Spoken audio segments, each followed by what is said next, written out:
running shoes on to hit the road for a virtual 5 or 10k at Run in the Dark. I'm Mark Pollock, and by joining us to Run in the Dark this November, you'll be supporting the Mark Pollock Trust and our charity partner Collaborative Cures, whose mission it is to cure paralysis in our lifetime. Register now at runinthedark.org and get your medal, your flashing armband, and your Run in the Dark virtual timing app. Thank you.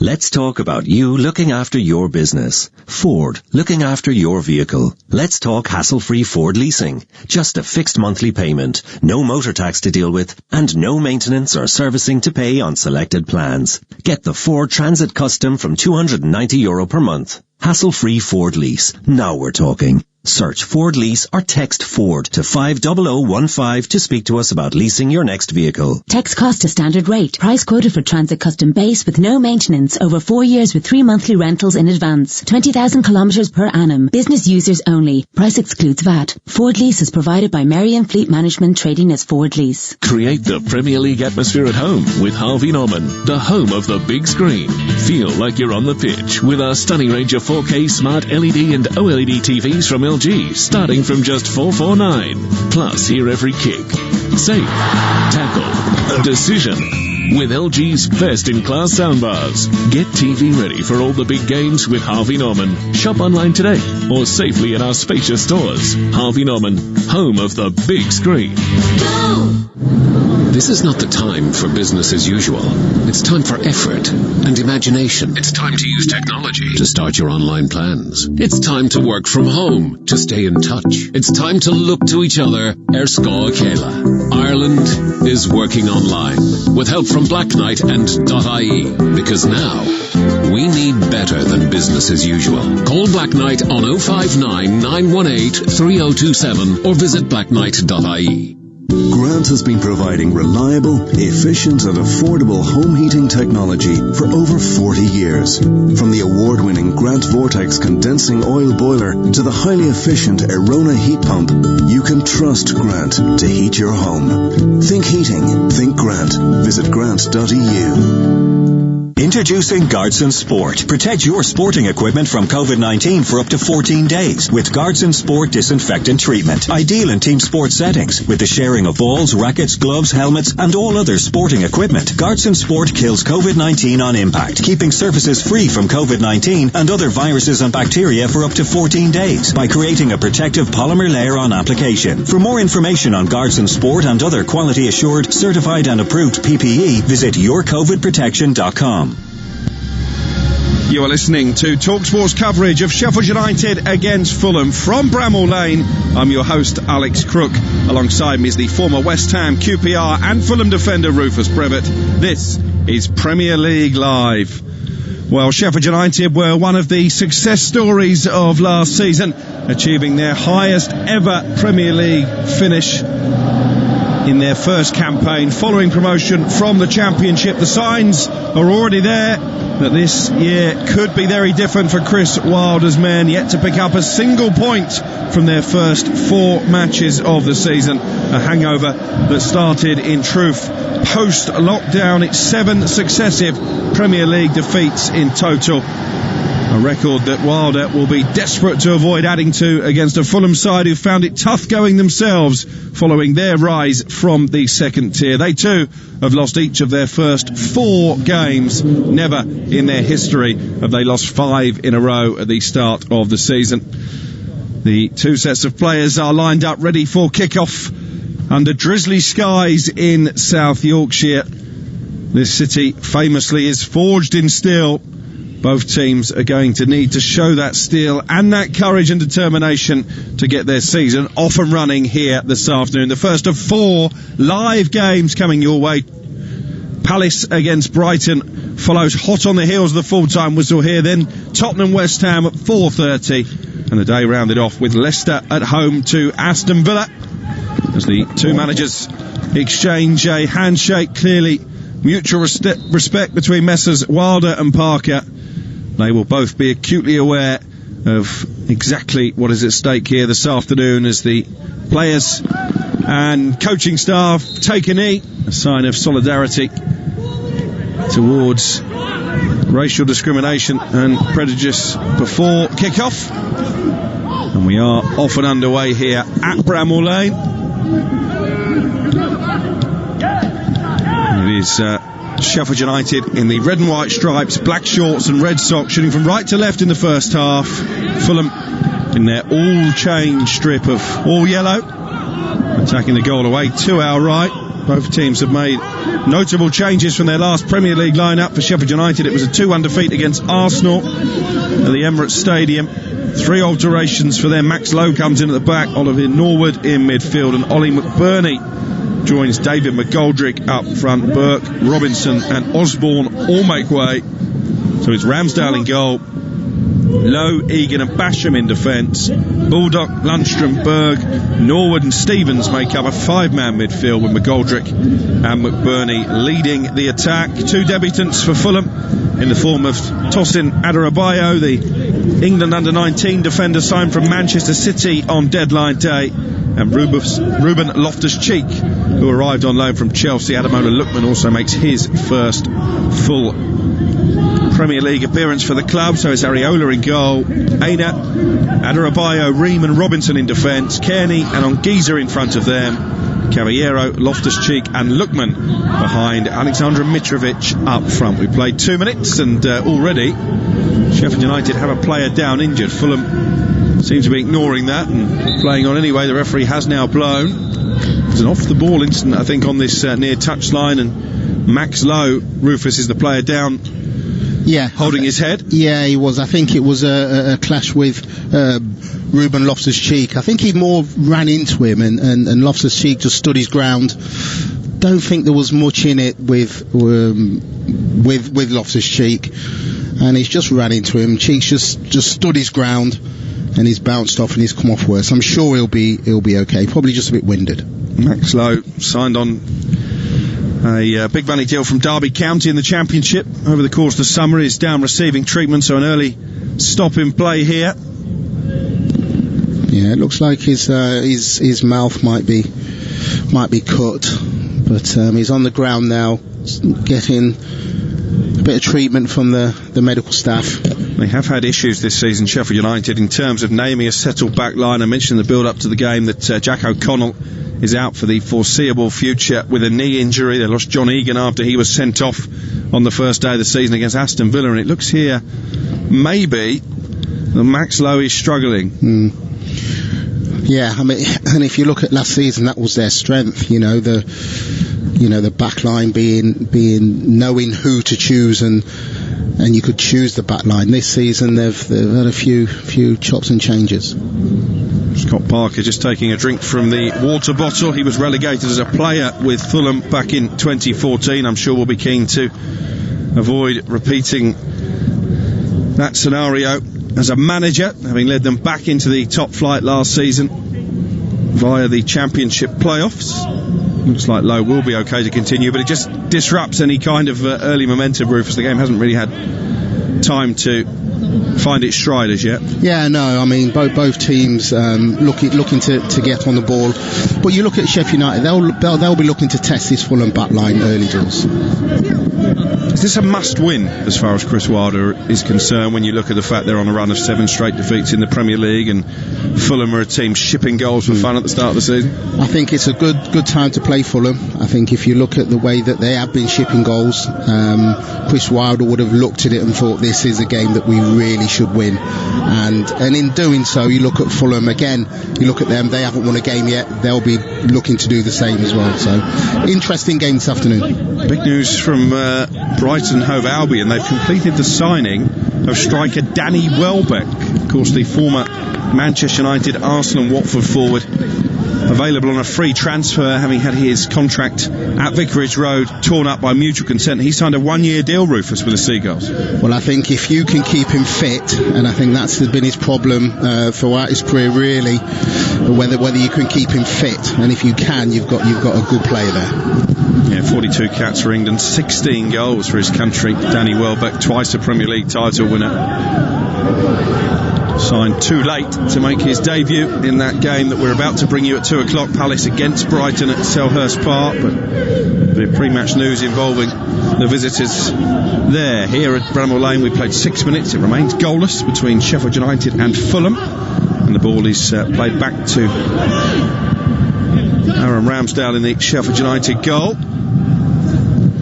Fulham seeing plenty of it in the early exchanges. Cairney, the captain, rolls it out to the right hand side, and coming forward is Aina. Don't look like a side rooted to the foot of the Premier League table, Fulham, the way they're passing the ball around. No, they don't. They're moving the ball around really well, and Adebayo, the centre half who's come in, looks very comfortable on the ball, as you'd expect coming from Manchester City. There's Anguissa, again sweeps it out to the right hand side, and the white booted Aina, the former Chelsea player. Aina into the centre circle, and it's going to be Cairney to switch over to the left hand side. It's a good ball as well. Robinson surging forward, keeps it in play down by the corner flag. Forward it goes to Alexander Mitrovic, his first touch of the afternoon. He wins his team a throw. Good start from Fulham. It's a great start from Fulham, seeing a lot of the ball and attacking the Sheffield United back line. Cairney might get a shot off here. He plays it into the penalty area instead, looking I think for Caballero, and it comes to the effort in the end from Cairney, and it's a sprawling save towards the top left hand corner from Aaron Ramsdale. That was a shot that packed plenty of punch, and Ramsdale does well to turn it behind. Yeah, it was. It came to him literally about 10 seconds before that, and you thought, is he going to have it go? He decided to play it out wide to Caballero. It comes back to him, and it's about 20 yards out, and it's a good shot. It's a good strike out inside of his foot, curling away from Ramsdale, but it's a good save from the Sheffield United goalkeeper. He's only scored 2 Premier League goals, Tom Cairney, 9 years between them. It wasn't too far away from breaking the deadlock here in South Yorkshire. 7 minutes played. It's a corner for Fulham, all in yellow, and it will be Cairney to deliver this one into the penalty area. Left-footed towards the near post. Ramsdale thought about coming, stayed on his line. It's half cleared, only as far as Ademola Lookman. Lookman trying to dance into space on the edge of the penalty area, stopped in his tracks by Lundstram, and Sheffield United clear it out for a Fulham throw. Scott Parker, suited and booted as ever, one of the most stylish managers in the Premier League, will be absolutely delighted with what he's seen so far. This start is brilliant from Fulham. They're keeping the ball. You know, when they get in the final third, they're looking to do things. They've got Lookman, who's looking to take his man on every time he gets the ball. It's a good start from Fulham. Aina plays it into the Sheffield United half once more. It's Norwood who wins it back inside the centre circle, and then chipped up in the air by John Egan, like a golfer shanking his tee shot. I can relate to that. And it's picked up now by Anguissa midway inside Fulham territory. 8 minutes played, 0-0 the score. Here's Cairney, who's already tested the reactions of Aaron Ramsdale in the Sheffield United goal. Sheffield United just can't get hold of the ball at the minute. They're just chasing Fulham all over the place, and it's good possession from Fulham and good movement off the ball as well. Aina goes back into the penalty area. The tall tossing Adebayo. It's won back by Ollie McBurnie, the Scotland striker. Sheffield United now will try and build with Norwood just inside his own half, away to our right. Here is Baldock now, looking to come forward down the right hand side. He was closed down quickly by Lookman. It's back now inside the Sheffield United half. Breaking ball forward is from Ender Stevens, connected by McBurnie, 10 yards outside the Fulham penalty area. This is better as far as the home side are concerned. Lundstram with a shot, and it's tipped over the crossbar by Areola, the goalkeeper. Left-footed effort from 22 yards. Good play from Sheffield United. They had a period of possession there where they just moved the ball about. He got played into Lundstram, who had a good touch, and it was a good strike on goal, but it was comfortable for the Fulham goalkeeper to tip it over the bar. Areola, on loan from Paris Saint-Germain, was part of the French World Cup winning squad back in 2018, so plenty of experience in the Fulham goal. He's going to get plenty of time to test his prowess this season as well. In comes the corner towards the far post. Away was the shout from Areola. The Fulham defence responding kind, but it's won back by Sheffield United down their left hand side with Norwood. Here's McGoldrick trying to turn on the edge of the area. Stevens with a low ball in, looking for McBurnie. Good defending by Adebayo, slides in and diverts it behind for another Sheffield United corner. First concerted spell of pressure from the Blades. Yeah, it is, and again, good comfortable play. McGurnie gets the ball out there, plays that wide, and it's a good ball in. I think it was Egan that played the ball in, and it was a good defending from Fulham. And again, they've defended well in the early exchanges, Fulham. It's not always been the way, has it? No, it hasn't. In comes the cross, they're looking for McBurnie with a header, inches away from giving Sheffield United the lead. It was Baldock who drove the cross into the penalty area. It was a glancing header from Ollie McBurnie, just wide of the far post, and that all came from Cairney giving the ball away sloppily in midfield. Yeah, it was sloppy play in midfield from the Fulham captain. Well, that's what Sheffield United do. They get the ball out wide, they try and get players into the box, and if the quality's there, then they'll always have a chance. And McBurnie, who we've seen is very good in the air, just steered his header wide of the post. The goal kick will be taken by Areola.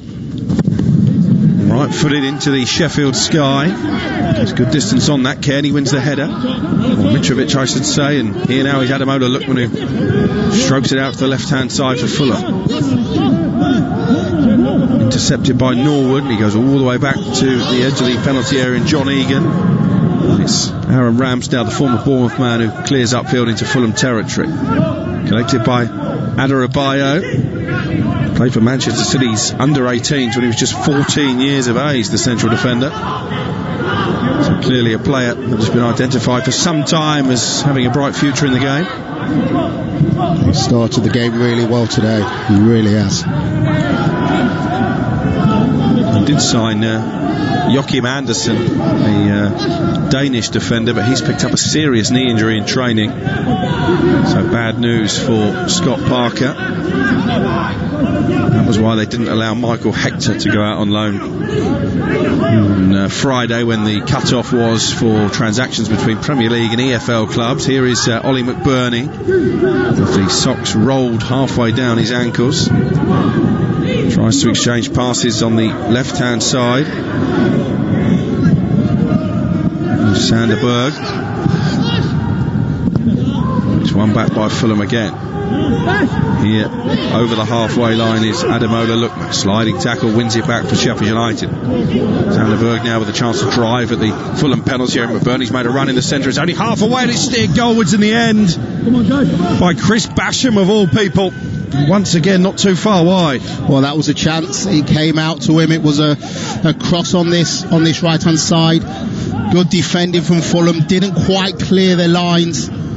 And it comes to Basham, he's got a player closing him down, but he had a time and space to maybe hit the target there, but he's pulled it again wide of the post. And let off for Fulham, and for all their bright and industrious play in these first 13 minutes, it's Sheffield United who have carved the two best chances. Well, Sheffield United have definitely come back into it. You know, it was a slow start from them, but they're certainly coming back into the game now. It was that overlapping run from the central defenders that Chris Wilder wants his team to deploy there that saw Basham in space inside the penalty area. I suppose the negative to that tactic is that sometimes the chances fall to players that you wouldn't necessarily back to stick the ball in the back of the net. Yeah, that's right. You've got you've got one of your centre-halves, 10 yards out with a shot that you obviously want your striker in that position. 14 minutes played, 0-0 the score. Fulham have a good recent record in this fixture. Lost only 2 of their last 10 meetings against Sheffield United. Won the last 3 of those. I think the last one was a 5-4, wasn't it? In the Premier League. We'd take something similar this afternoon, wouldn't we? Not sure there will be 9 goals, but I could be wrong. Here is Ruben Loftus-Cheek running at purpose towards the halfway line. And Aina, 2 former Chelsea teammates combining, and he's giving it back to Loftus-Cheek deep inside the Sheffield United half of the field. Aina plays it down the line then to Ivan Caballero, who had 60% possession as Cairney crosses into the area, but calmly chested back to his goalkeeper by Baldock. Aaron Ramsdale in the all-purple goalkeeping outfit will play this forward for Sheffield United. Good calm defending there from Baldock as it was driven into the box. Just calmly just chested it down to the goalkeeper, who picked it up and has fired it forward. Here's Cairney now, midway inside the Fulham half of the field. Doesn't quite look right, does it, watching a Fulham team all in yellow. Here's Cairney. Goes back to Adebayo, just inside the D on the edge of the penalty area. Sheffield United content to let Fulham play the ball around inside their own half, keeping their shape well. Here is Tim Ream, the American international. He's played it forward, looking for Ademola Lookman, who will always take the opportunity to have a run at defenders. Here's Loftus-Cheek, who shoots from fully 25 yards, and it was tame and straight into the arms of Ramsdale in the end. Yeah, it was a good positive play from Fulham. Again, when Lookman gets the ball, he's always looking to drive Fulham forward, plays it across the pitch to Loftus-Cheek, who's must be 30 yards out, has a shot, doesn't quite get hold of it, and it just trickles to the goalkeeper. Long ball forward from Ramsdale, headed clear by Ream, who now is Anguissa, snapping away in midfield for Fulham. Lookman has got away from Norwood. Clever little drop of the shoulder, and Cavaliero's made an excellent run to his right. Loftus-Cheek rolls it forward to Ivan Cavaliero inside the Sheffield United penalty area. Lays it off for Loftus-Cheek just on the edge of the box, and Sheffield United have got plenty of men back now. I wonder if Fulham maybe could have moved the ball a bit quicker from left to right. Here's Cairney. Little back heel from Ademola Lookman, and then Cairney from on the floor has won a header, but he's been stamped on, not deliberately, and then a sliding tackle from Ruben Loftus-Cheek. It's going to be a free kick in the end for Sheffield United. Yeah, and if you look at Fulham there, as you say, they probably had a chance there to move the ball a little bit quicker, and once you just dwell on the ball, you're gonna lose that pass. Well, Max Lowe once again has stayed down following that challenge from Loftus-Cheek. He's been in the wars, the former Derby man. And the referee Andre Mariner just coming over to check how his treatment is going. He certainly has been in the wars, hasn't he? He's again, I think he just took a knock on, was it his ankle? I'm not too sure what. Looks in some pain, doesn't he? Yeah, he does, and it'd be a shame if he has to come off with all the injury worries they've got at the minute. Doesn't look particularly like he's going to be able to continue. I wonder if he looks a bit dazed as well. He does. Whether he got another bang on the head, because that's two that he's had. Maybe he looks a bit dazed. He's getting up to his feet now. Chris Wilder looking pensive on the touchline, the Sheffield United manager. Looking for his 100th Sheffield United victory. It's his 201st game in charge. Yeah, and I think it was a clash of heads there with Lowe. He looks a little bit dazed as he's just walking off the pitch. I wonder if he might have a bit of concussion here, in which case he will have to come off, Max Lowe. Chris Wilder just giving me a pat on the back that suggests maybe his afternoon is over. I think it is, yep. So more defensive issues, another defensive headache literally as far as Sheffield United are concerned, and Jack Robinson, one of the players to make way from that defeat against Arsenal, is going to come on here perhaps earlier than he anticipated. Disappointing end to the afternoon for Max Lowe. 0-0 the score, 19 minutes played here. Don't forget at 2 o'clock Crystal Palace against Brighton. Brighton in the last 20 minutes or so announcing the signing of Danny Welbeck, the former Manchester United and England striker. And then at 4:30 at Spurs against West Ham, followed at 7:15 by a bit of a Midlands derby involving Leicester and Aston Villa. And 2 more matches tomorrow night, the football coming thick and fast as the Premier League returns here on Premier League Live. At 5:30 it's West Brom Burnley, and at 8 o'clock Leeds United against Wolves. That should be a really entertaining battle between Messrs Bielsa and Nuno Espirito Santo. And Robinson's coming, he's just slotted in on this left hand side. Yeah, it's a like for like replacement, isn't it? Yeah. Here now is Loftus-Cheek, who's seen plenty of the ball early on his Fulham debut, and he's played it forward to Mitrovic. Gets it back, Loftus-Cheek inside the penalty area. Strong play from him to hold off 2 challenges, and in the end Anguissa's shot is charged down. Already he looks like he's going to have a big impact, Ruben Loftus-Cheek, on this Fulham side. Yeah, he's getting onto the ball, he's seeing a lot of ball, and Lookman as well, seeing a lot of the ball, driving forward. And you just saw the strength of Mitrovic there, where he's come into him, he's holding 2 players off, and just to keep possession of the ball in the final third for Fulham. Areola plays it back to Areola, the Fulham goalkeeper, away to our left. Return guides it out to Aina, the right back. Now Tim Ream, wearing the Alice band, the number 13 for Fulham in the white boots, plays it back to Areola, and again swept upfield left-footed. Fulham continuing to have the lion's share of possession, but just the one real chance so far, the long-range effort from Cairney, forcing a good save from Aaron Ramsdale, the England under-21 goalkeeper. Here is Cairney again. Back he goes inside the centre circle to Adebayo. Tim Ream steps confidently into the Sheffield United half, and Loftus-Cheek then with a little back heel to Anguissa, but he's given it away to John Lundstram, and maybe Sheffield United can counter here. As he pushed in the back there by Anguissa, I think that should be a yellow card, really. Referee Andre Mariner has reached for the pocket. It's the first booking of the afternoon. Anguissa having clumsily given the ball away, and then trying to atone for the error, just pushed his man to the ground. Lundstram's done really well there, because he's picked the ball up and he's driving forward. He's gone across the Fulham midfield player, so all he can do is bring him down. So it was good play from the Sheffield United midfield player. We've reached the midway point of the first half at Bramall Lane. 0-0 the score, but a free kick here for Sheffield United.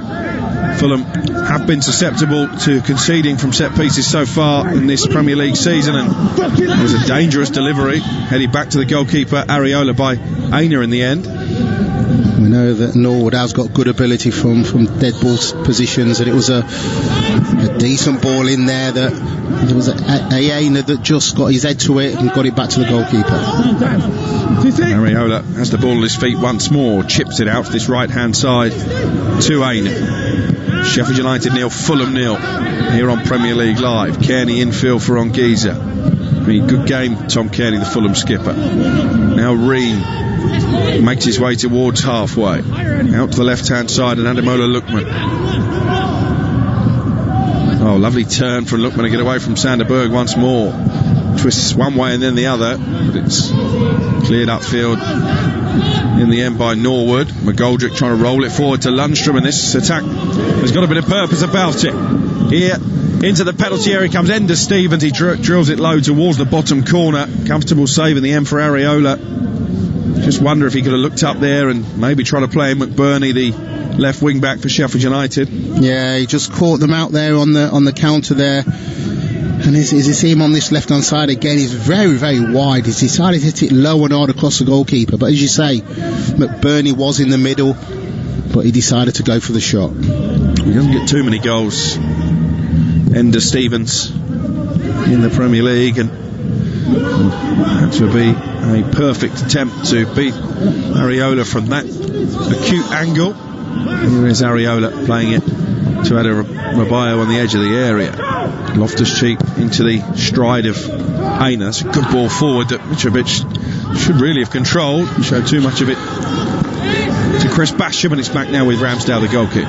Yeah, I was just a minute ago talking about, the Fulham striker, that he holds ball up really well, and that was a time where really, if he had controlled it and held the ball up, he would have probably created a chance for Fulham. Berge out to the right hand side, where Baldock takes over, tries to play it down the line to Basham again. He made that overlapping run, but the ball was slightly too heavy. It's going to be a throw in for Fulham, back towards their own 18-yard box, but they have been pretty confident playing out from the back so far this afternoon. This time it's Areola who goes long upfield, and a foul by Mitrovic on Basham. A free kick now for Sheffield United, which Baldock thought about taking quickly. Lookman made sure that wasn't on the menu, and it will be Ollie Norwood in the blue boots to take the responsibility. Just plays it low into the centre circle, where it will be played forward down this left hand side to Enda Stevens. Robinson, the early replacement for the injured Lowe, asked John Egan to tiptoe forward over halfway. Sheffield United beginning to see more of the ball after Fulham's early dominance in terms of possession. And here now is Enda Stevens on halfway once more for the home team. 0-0 the score. Yeah, Sheffield United just having a period of pressure now, where they're just holding on to the ball and having good possession, moving Fulham around. Yes. Fulham chasing hard to get possession of the ball. Lundstram into McBurnie. It's going to be Norwood, who plays it out to the right-hand side. It's intercepted, and Fulham have got plenty of bodies forward here. I think Lookman is still down, but Mitrovic plays on, looking for Cairney. Pass was behind the Fulham skipper, and it will be cleared away with Ademola Lookman still down, holding his leg inside the centre circle, but Fulham didn't play the ball out, so no real obligation on Sheffield United to do so. McGoldrick. That's right, and I think Fulham are saying to kick the ball out, but as you say, when they were on the attack, they didn't kick the ball out, so, you know, Sheffield United had every right to keep playing. And then McGoldrick does kick the ball out, and Lookman, wouldn't you know it, probably gets back to his feet. Absolutely ridiculous. Yeah, he should have just carried on playing McGoldrick. But again, all the Fulham players were shouting at him to kick the ball out. Well, he was caught by the start of Norwood, not in the initial tackle, but on the follow-through. Norwood trying to apologise, I think, to Ademola Lookman, who isn't particularly keen to accept that apology. He's not too happy about that. As you say, he got the ball, but it was the follow-through that caught him in the calf area. Wasn't quite as bad as the follow-through from Harry Maguire for England in midweek, but could go down as dangerous play. No doubt VAR will have been looking at that. Not the best weekend for the technology again with that disallowed goal in the Merseyside derby. They've decided at Stockley Park that there is no need to take any further action against Oliver Norwood, the Northern Ireland player. 0-0 here then at Bramall Lane with 19 first half minutes remaining. McGoldrick strokes it down the line, looking for Enda Stevens for Sheffield United, attacking the goal away to our left-hand side.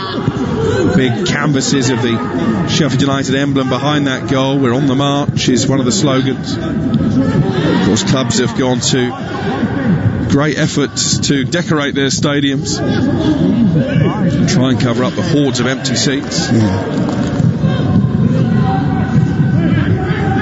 There were some games in the EFL yesterday where spectators were allowed into the stadium to watch on TV. Go figure that out. It's unbelievable, isn't it?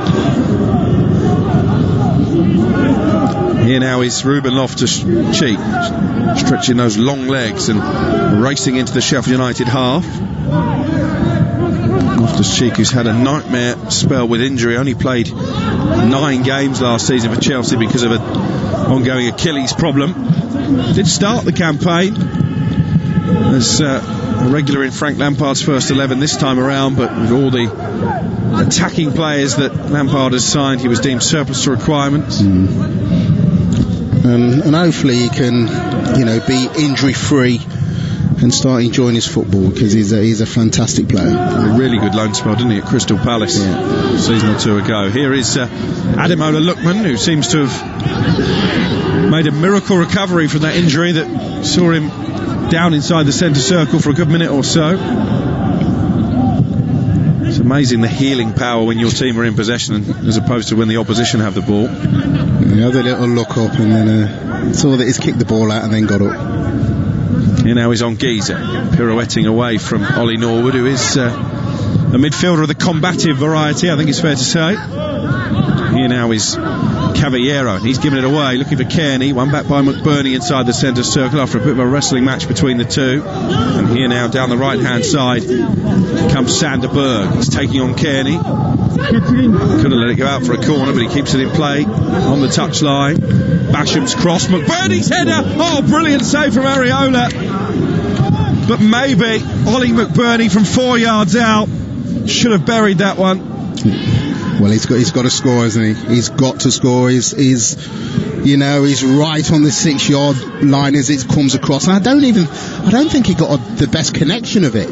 But even so, he's got to score. The goalkeeper stood up straight. It was right at him. But what a chance for Sheffield United to take the lead. Yeah, it was an instinctive save from Areola, but Ollie McBurnie carries the look of a man who knows he should have put Sheffield United in front there. A header from point blank range. And it's like what I said earlier, Sheffield United, they do get the ball out wide and like to get balls into the box with good quality, which is what they did there. That's why for all of Fulham's possession, Sheffield United maybe still look the more likely team to open the scoring. Here is David McGoldrick, who has found goals in the Premier League hard to come by.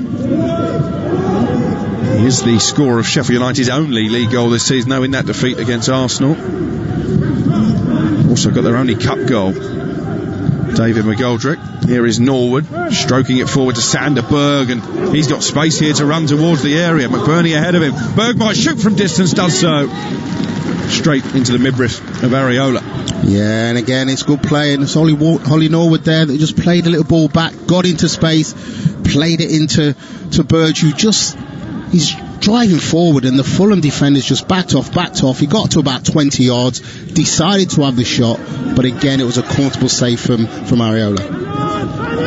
Sheffield United 0, Fulham 0. 15 minutes of the first half remaining. Here is Cairney turning deep inside his own half, plays it out to the left, and Ream, who will come forward again. One of the survivors from Fulham's last disastrous spell in the Premier League. They had more managers than points at one stage that season. And that was a disaster, wasn't it, for Fulham the last time they were up. Here now is Adebayo, signed in the final hours of the transfer window from Manchester City. They were busy, Fulham, on deadline day. As Lookman comes in field for Tom Cairney.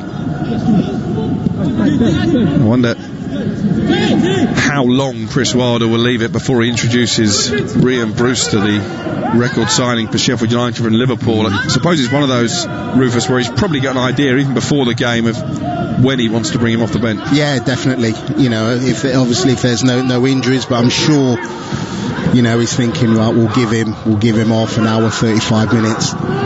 You know, he might even see him at half time, you know. Aina being put under pressure by David McGoldrick. Aina in the end forced to concede the throw. Sure, Ream Brewster will be sat on the bench believing that had he have been on the end of the chance that McBurnie didn't take, he would have buried it. Well, he's a goal scorer, you know, he knows where the goal is, and I think Sheffield United has bought a proven goal scorer. Proven in the Championship, though? In the Championship, yes. Yet still to cut it in the Premier League, but clearly they believe he can do that. Here comes a long throw all right the way across the Fulham 6-yard box, and in the end they have just about enough yellow shirts back there to clear the danger. They're living a dangerous life, Fulham, defensively just at the moment. And here on the right hand side is Sander Berge in space again, and plenty in the centre. Berge with a low cross blocked by Ream, and it will be cleared in the end by Ademola Lookman, and maybe it's Fulham's turn to launch a quick counter-attack. Loftus-Cheek leading the charge, and he's got Caballero bursting forward on the overlap, crosses into the area, didn't reach Mitrovic. Basham sorted that, and Sheffield United have it back now with Ender Stevens. Yeah, it's a little bit end-to-end at the minute, and Berge there is, when he was out wide there on that right-hand side, he had a lot of time and space to try and pick someone out, and he'd be disappointed that he didn't. Here's Ender Stevens, left corner of the penalty area. Gets it back from Lundstram, but the offside flag was up, and it will be a free kick for Fulham. Kept a good line there, the Cottagers. It was a good, as you say, it was a good line. But you see Berge there is, you know, I think he's got to pick someone out. Well, there's only been one 0-0 draw in 67 meetings between these two. That was back in 1965. If you watch a replay of the chance that McBurnie headed straight at Areola, the goalkeeper for Fulham. McBurnie, who scored 6 goals last season, should be off and running for this campaign. Here, down the right hand side is George Baldock.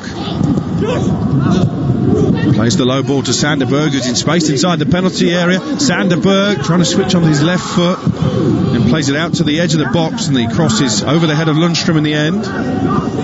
Now McGoldrick in the left wing position, again waiting for the overlapping run from the defenders, and he got it from Stevens. Clever pass, McBurnie again tries to guide it into the corner, and it's wide once more. Chris Wilder can't believe that Sheffield United aren't in front. Well, again, they're getting into some really, really good positions, Sheffield United, especially out wide. And he's waiting. He's just waiting for the overlap run. And he's played it in. It's McBurnie at the near post. Again, just flicks it across the goalkeeper and wide. Basham so close to getting on the end of it. They're certainly knocking on the door, aren't they, Sheffield United? Chris Wilder just turns his back in frustration, but I think secretly he'll be pleased with the last 10 minutes or so after a nervy opening for the home side. Yeah, I'll be delighted with the way that they've responded to the first 10 minutes. You know, definitely on top, creating chances. Loftus-Cheek looking to release Caballero. Loftus-Cheek has had a good opening 35 minutes, but he couldn't find Caballero on this occasion. Here's Lundstram to clear forward. And then there was a grappling match just inside the Fulham half. Adebayo and McBurnie, who wants a free kick. It wasn't given, and it's collected by Tim Ream on the edge of the Fulham penalty area away to our left. Yeah, good decision from the referee there. I think both of them were at it, and McBurnie went to the floor looking for the free kick, but the referee was right on it and saw what happened and just said play on. Bramall Lane has been a venue where Sheffield United have dished out plenty of capital punishment in recent months. You have to go back, actually, in recent years, I should say. Chelsea, would you believe, in 2006, the last London club to avoid defeat here in the Premier League. It's an incredible statistic. Here's Tim Ream playing it forward. One back by Sander Berge, and he is taken down, well, he feels he is anyway, by Ademola Lookman. Again, the referee Andre Mariner tries to play on. It was Aina looking for the run of Loftus-Cheek, but Sheffield United defend it well, with John Egan, who's one of the central defenders that tends to sit deep while the other two make their lung-busting runs forward. Here now is Ollie Norwood deep inside Sheffield United territory. 9 minutes of the first half remain. 0-0 the score on Premier League Live. We're beginning the team news in around about 25 minutes from our second of 4 live commentaries this afternoon. It's Crystal Palace against Brighton at Selhurst Park. Always a match with plenty of feist, back to the days of Alan Mullery and Terry Venables. Here's Sander Berge, 25 yards out, rolls it to the right hand side of Baldock. Bernie just trying to check his run because he was in offside position. It's played out to Norwood instead, and Sander Berge in space. There should be a tap in for Lundstram, and it's an own goal on his debut from Tosin Adebayo. Well, was the flag up? I don't think the flag was up, because he held his run. Has he put the flag up? I think the goal has been chalked out for offside. Adebayo, a relieved man. We're watching a replay now. Sander Berge. Oh, he's tight.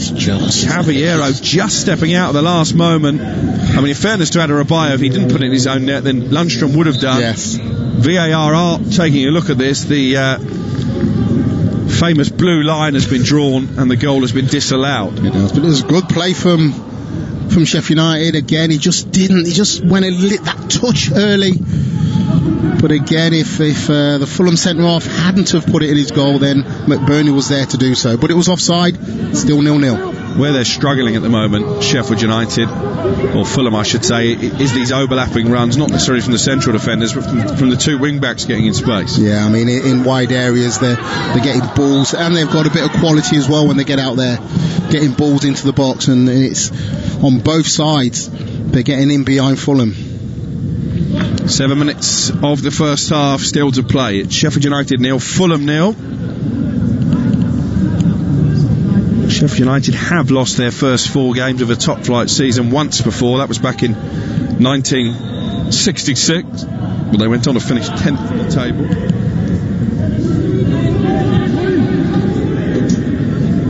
Chris Wilder has been speaking the build up to this game actually about the fact there is no need to panic at this very embryonic stage of the campaign. Panic here if Fulham can make use of a free kick in a promising position. It's going to be Caballero, I think, to curl this one into the penalty area, although Tom Cairney stands with his arm raised as well. It is Cairney left-footed, and it's towards Ruben Loftus-Cheek at the far post. That was a really important intervention in the end from Basham, who, having initially lost sight of the ball, managed to stick out a leg and hook it clear. Yeah, as it's gone over Basham, he didn't quite know where Loftus-Cheek was, and his control let him down on his chest.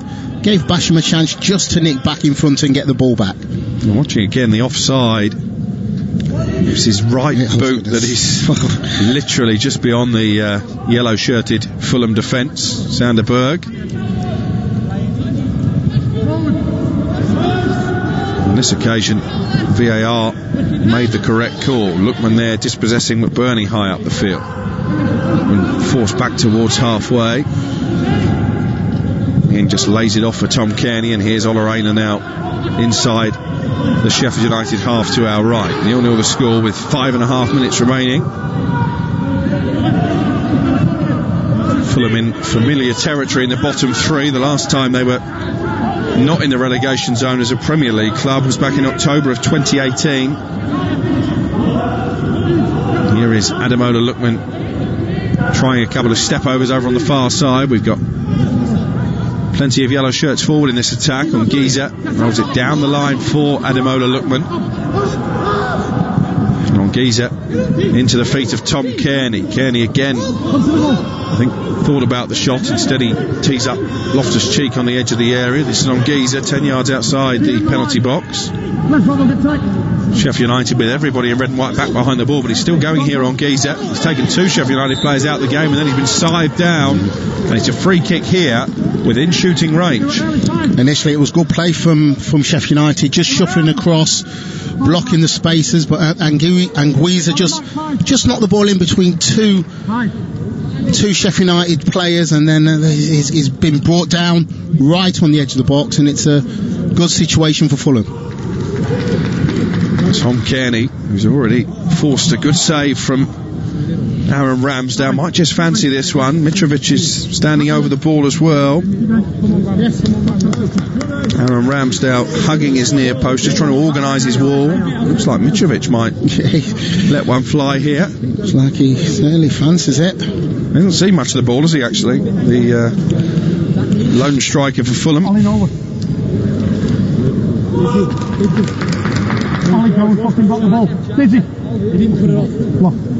There are 5 men in the Sheffield United wall. Aaron Ramsdale's now taken up a more central position on the goal line.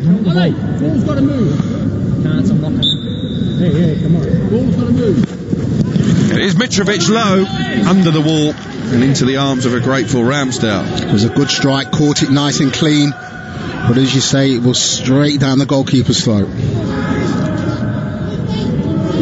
Good positioning from Aaron Ramsdale. I know who has his sights set on a place in England's Euro 2021 squad. Of course, plenty of competition for that coveted number 1 spot. Here is McGoldrick into the penalty area, trying to cut it back. And it's well defended by Fulham and cleared away by Tim Ream. Anguissa tries to pluck it from the Sheffield sky, does well. He's back now with Robinson in the left back position, who plays it forward. And it's going to be out for a Sheffield United throw, much to Anthony Robinson's frustration. He's had an interesting career, almost joined AC Milan at one stage, was on the plane to the San Siro when that deal was called off on deadline day back in January. Finally completing a summer move from Wigan to Bramall Lane. Both clubs play with red in their shirts. I think that's probably where the similarities end. Not too many people have made the trip from Wigan to Milan. It would have been a move and a half, that. Here is Oliver Norwood inside the centre circle with minutes ticking by now towards half-time. John Lundstram has played it forward.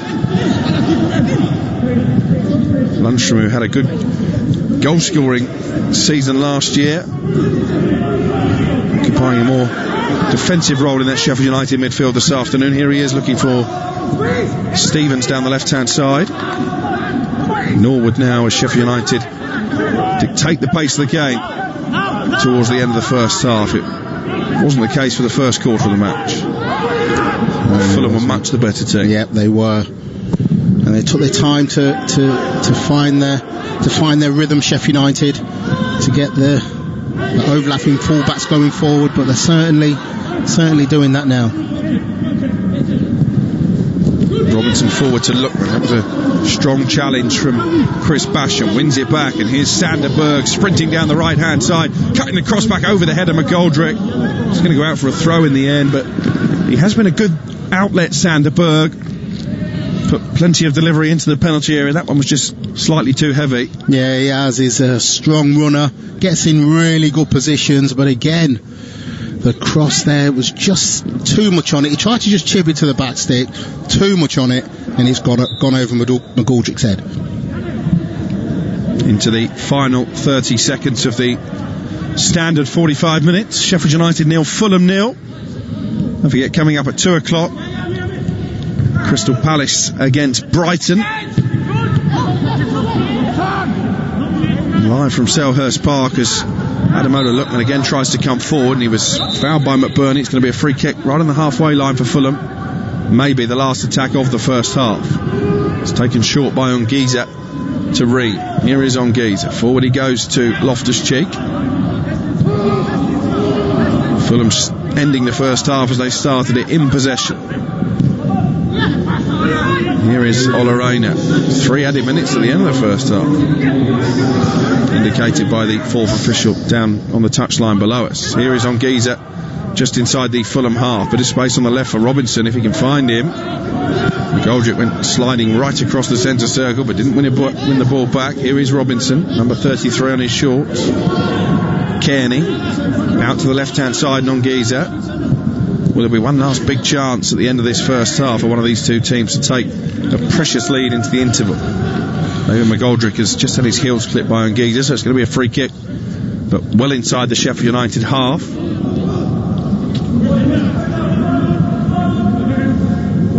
Fulham have made the worst start to any of their 15 Premier League seasons with those 4 successive defeats. And in truth, not too many reasons to be positive so far in the matches they've played. Made a fist of it in the second half at Leeds after gifting them an early lead. They were well beaten at home by Arsenal on the first day. Here is McGoldrick. He's onside inside the penalty area. Tries to cut it back. It's behind Lundstram and cleared away by Tom Cairney. McGoldrick got in there and he tried to just pull it back.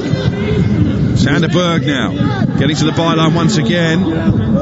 He's, I think, been penalised for a foul on Cairney. It was a good bit of shielding from Tom Cairney, just making sure that Berge couldn't get the cross into the area. Yeah, he just spotted the danger there, Cairney, and just got across Berge. There was a little shove in the back, wasn't there? Yeah, and he's just gone over, and it's quite rightly a free kick. But McGoldrick there getting in there, and again he did think about having the shot, but the Fulham defender just closed him down, pulled it back, and again it was behind the oncoming Sheffield United striker, and it went to a Fulham defender who cleared his lines. You can see why they've spent so much money on Ream Brewster, because neither David McGoldrick or Ollie McBurnie look like they're going to score tons of goals in the Premier League, do they? That's right. And you know, even last season they were chipping in with goals all over the team.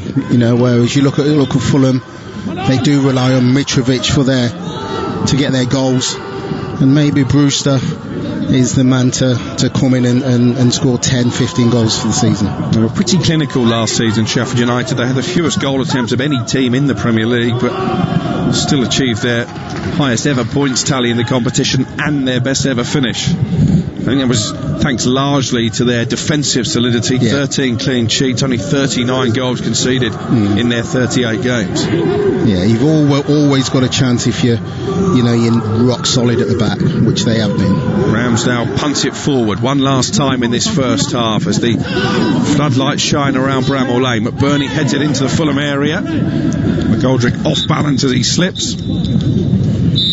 And there goes the half-time whistle. Nothing to separate these two at the bottom of the Premier League table. Little between them in the first half. Fulham starting the brighter. Tom Cairney with a long-range shot, expertly kept out by Aaron Ramsdale. For the best chance of the game, undoubtedly a header from Ollie McBurnie from point-blank range. Couldn't squeeze the ball beyond Alfonso Areola in the Fulham goal. And at half-time at Bramall Lane, it is Sheffield United 0, Fulham 0. You are listening to Premier League Live. As darkness sweeps around the globe at 8 p.m. on the 18th of November, 25,000 people worldwide will pull their running shoes on to hit the road for a virtual 5 or 10k at Run in the Dark. I'm Mark Pollock, and by joining us to Run in the Dark this November, you'll be supporting the Mark Pollock Trust and our charity partner Collaborative Cures, whose mission it is to cure paralysis in our lifetime. Register now at runinthedark.org and get your medal, your flashing armband, and your Run in the Dark virtual timing app. Thank you. Let's talk about you looking after your business. Ford, looking after your vehicle. Let's talk hassle-free Ford leasing. Just a fixed monthly payment, no motor tax to deal with, and no maintenance or servicing to pay on selected plans. Get the Ford Transit Custom from €290 per month. Hassle-free Ford lease. Now we're talking. Search Ford Lease or text Ford to 50015 to speak to us about leasing your next vehicle. Text cost to standard rate. Price quoted for Transit Custom Base with no maintenance over 4 years with 3 monthly rentals in advance. 20,000 kilometres per annum. Business users only. Price excludes VAT. Ford Lease is provided by Merriam Fleet Management, trading as Ford Lease. Create the Premier League atmosphere at home with Harvey Norman, the home of the big screen. Feel like you're on the pitch with our stunning range of 4K smart LED and OLED TVs from LG, starting from just $449. Plus, hear every kick, save, tackle, decision with LG's best-in-class soundbars. Get TV ready for all the big games with Harvey Norman. Shop online today or safely in our spacious stores. Harvey Norman, home of the big screen. Go! This is not the time for business as usual.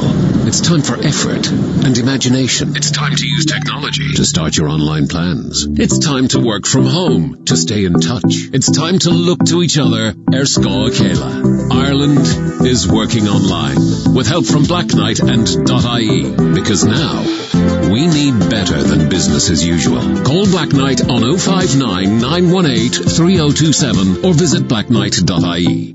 Grant has been providing reliable, efficient and affordable home heating technology for over 40 years. From the award-winning Grant Vortex condensing oil boiler to the highly efficient Areola heat pump, you can trust Grant to heat your home. Think heating, think Grant. Visit grant.eu. Introducing Guardson Sport. Protect your sporting equipment from COVID-19 for up to 14 days with Guardson Sport disinfectant treatment. Ideal in team sport settings with the sharing of balls, rackets, gloves, helmets and all other sporting equipment. Guardson Sport kills COVID-19 on impact, keeping surfaces free from COVID-19 and other viruses and bacteria for up to 14 days by creating a protective polymer layer on application. For more information on Guardson Sport and other quality assured, certified and approved PPE, visit yourcovidprotection.com. Welcome back to Bramall Lane. 1965, the last time Sheffield United and Fulham played out a 0-0 draw. Wouldn't you just know it? 0-0 at half-time.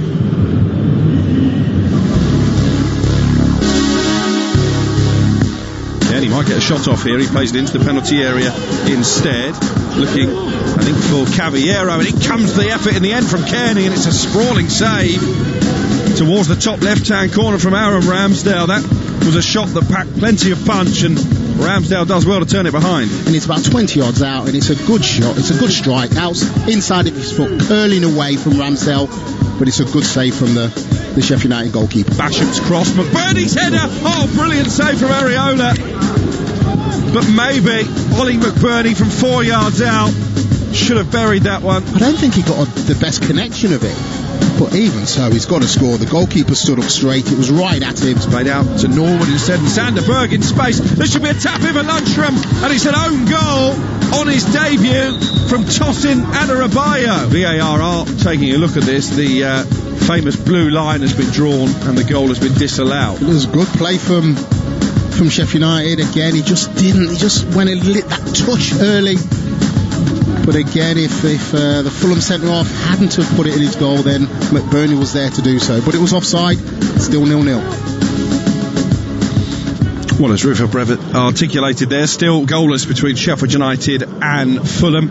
Not as drab, Rufus, as the scoreline suggests. There have been chances, and Ollie McBurnie probably will still be running that header over his head in the dressing room at half-time. Yeah, I think he will be. And if you look at as the balls come in, he's headed it onto his shoulder, which takes the pace off it. And again, the goalkeeper's there, stood up straight. He's straight at him, but he's got to score. He's got to score.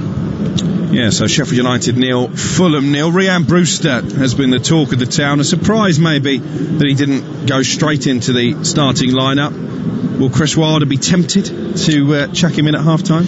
I think he will be. I think, if he doesn't come in at half-time, I don't think it will be too long before we before he appears onto the pitch, because you can see why they've not scored that many goals. They need someone up there that can score goals, and they're struggling for goals at the minute. And in terms of Fulham, there have been some bright spots. I think all of the three players in behind Mitrovic have done quite well, actually. Caballero, Loftus-Cheek, who's seen plenty of the ball, and Lookman, who's been lively as well, but they haven't got enough service into their number 9, have they? No, and that's the thing. And you're playing with the lone striker up there. You've got to give him service and get balls into him, for him to bring players in. They've not really done that. The three playing behind them have looked very lively, but the service into Mitrovic has not really been there. Well, this is the first of 4 commentaries over the course of the afternoon on Premier League Live. Still to come, Tottenham against West Ham. That's a 4:30 kickoff with Joe Shannon and David Connolly. At 7:15, Tom Rennie and Danny Gabardon will be calling the action between Leicester and Aston Villa. And in around about an hour's time, we'll be off to Selhurst Park, Crystal Palace against Brighton, the fabled M23 derby. Let's hear from Roy Hodgson, who has been praising the excellent job that Graham Potter has done as Brighton manager. I actually have a very high opinion about Brighton and the job that Graham Potter has done there. I think they're a very good team. I've seen them lose a couple of games in recent months where they've actually been very, very good and have, fully deserved to win, but have come out on the losing side.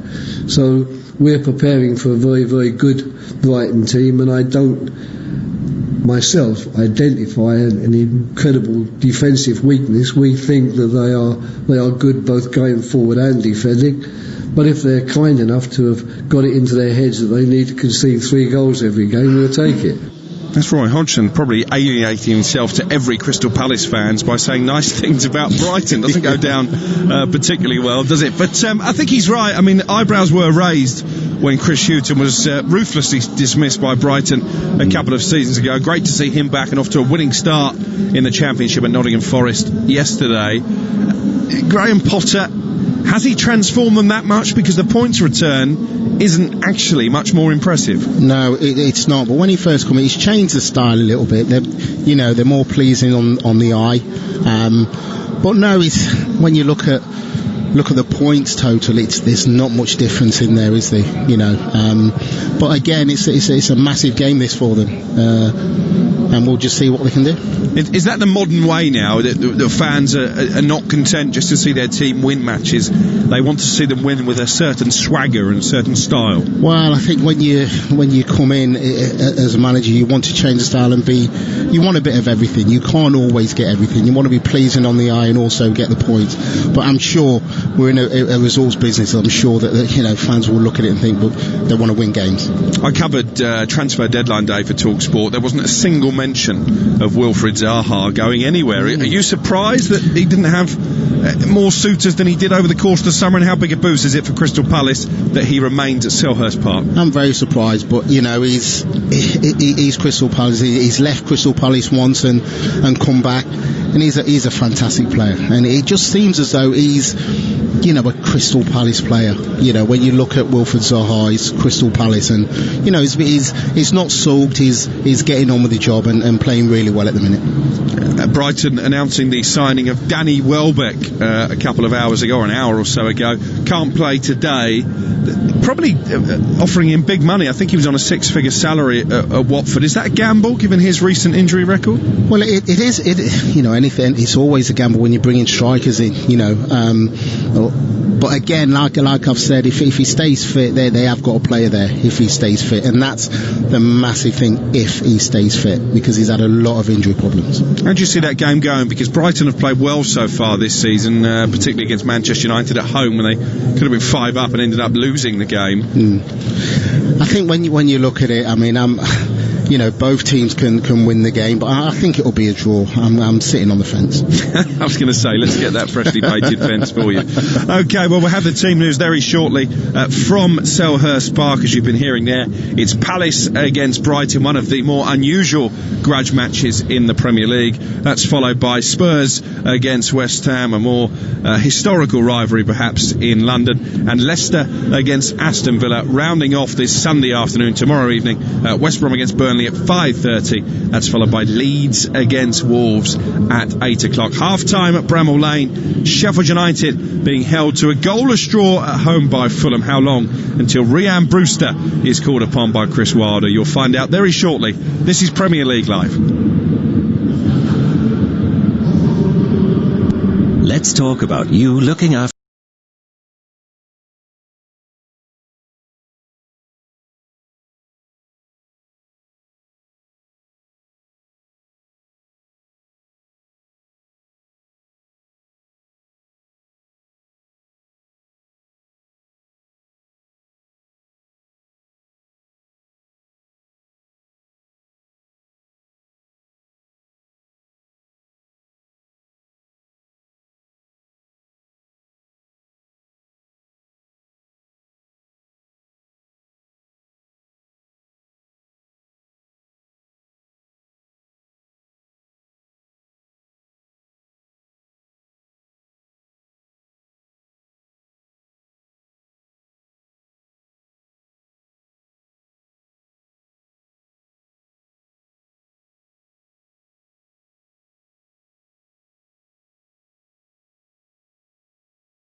side just going through some sprints at the start of this second half to get their legs warmed up. It's all very different, Rufus, from when you were playing your trade in the Premier League. Yeah, that's right. They've come out, they're doing the exercises to try and start the game really quick in the second half. In my day, we'll just trundle out and let's get going. Chris Wilder keeping an eagle eye on his Sheffield United players. No immediate sign of any changes from him. Just having a final pep talk with the Blade skipper John Egan. Of course, Sheffield United did have to make one early change after Max Lowe hobbled off to be replaced by Jack Robinson. Means they will begin the second half with Ramsdale in goal, Robinson, Egan and Basham in defence, Baldock, Lundstram, Berge, Norwood and Stevens in midfield, and then David McGoldrick and Ollie McBurnie's missed a couple of really good chances up front. For Fulham, Areola in goal, Aina, Adebayo, who thought he scored a first half own goal only to be reprieved by offside, Ream and Robinson in defence, Cairney and Anguissa in front of them, Caballero, Loftus-Cheek and Lookman behind the starved of service, Alexander and Mitrovic up front. We are off and running in the second half. Sheffield United in their red and white jerseys, black shorts and red socks, shooting from left to right. Fulham all in yellow, attacking the goal away to our left. The two subs benches for you, by the way, in terms of outfield players. Sheffield United have Billy Sharp, Oliver Burke, Ethan Ampadu, Ben Osborn and Ream. Brewster, the record signing for Fulham. It's Neeskens Cabano, Bobby Decordova-Reid, Mario Lamina, Maxime Le Marchand, Joe Bryan and AK-47 Abubakar Kamara. 50 seconds gone in the second half. It's Sheffield United 0, Fulham 0. First of 4 live commentaries across the afternoon on Premier League Live. The team news is in for the M23 derby that follows us. It's Palace against Brighton. 4 changes for the Eagles from the side hammered by Chelsea. Gary Cahill coming back into the side. Jaro Riedewald, Jeffrey Schlupp and Mishi Batshuayi also start. Out go Sacco, McCarthy, Eze and Ayew. For Brighton, 2 changes from their 4-2 defeat against Everton. Dan Burn and Adam Lallana are the players coming into the team, with Stephen Alzate and Aaron Connolly missing out. Danny Welbeck, having completed a free transfer, wasn't signed in time to make the bench. That's the team news from our second commentary. You were having a little chuckle, Rufus, while I was reading that. Oh, McBurnie again, the ball's come across. And he's 7 yards out, heads it straight at the goalkeeper again. I don't know whether there was an offside flag there. I think there was, yeah. Right. But even so, he's 7 yards out and heads it straight at the goalkeeper.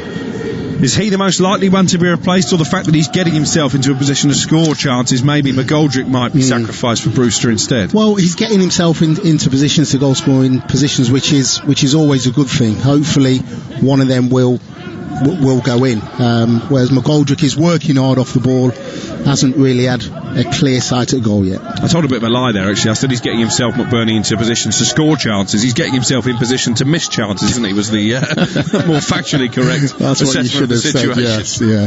But he's definitely getting himself into positions. Well, we've played 2.5 minutes in the second half, still no goals. Fulham have lost 18 of their last 22 matches in the Premier League. In fact, their last point away from home in the top flight was at Cardiff back in April of 2019. Here is McBurnie. And now it's Norwood who strokes it forward to Lundstram. McGoldrick in the left wing position. Aina sliding in and just diverts the ball towards his own byline. It's cleared out of play by Adebayo, who's had a decent enough debut, I should say, the centre-back. He has. He's looked very comfortable, getting across there, just spotting the danger, clearing his lines. But it looks as though he talks as well. He looks like a talker. He's pulling people about. So he can be happy with the first 48 minutes of his debut. Just checking my screen and looking at the list of things that are trending on Twitter.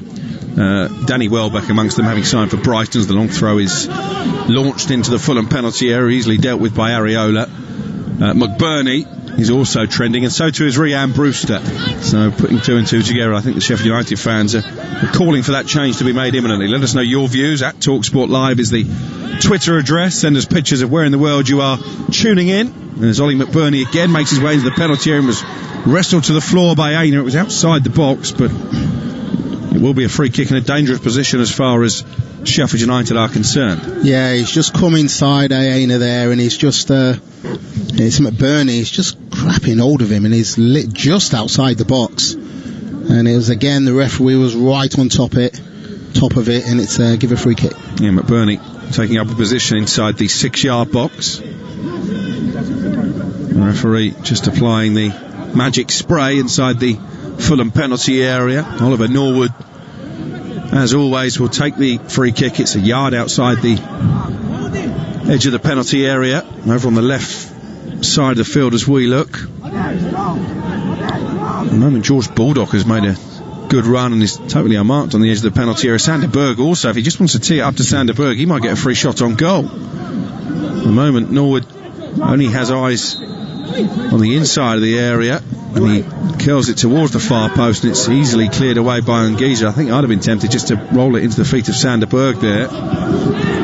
Berge it is who recycles possession back out to the right-hand side. The two fullbacks, Ender Stevens and Baldock, combining on this near touchline. McGoldrick lays it into the feet of Norwood.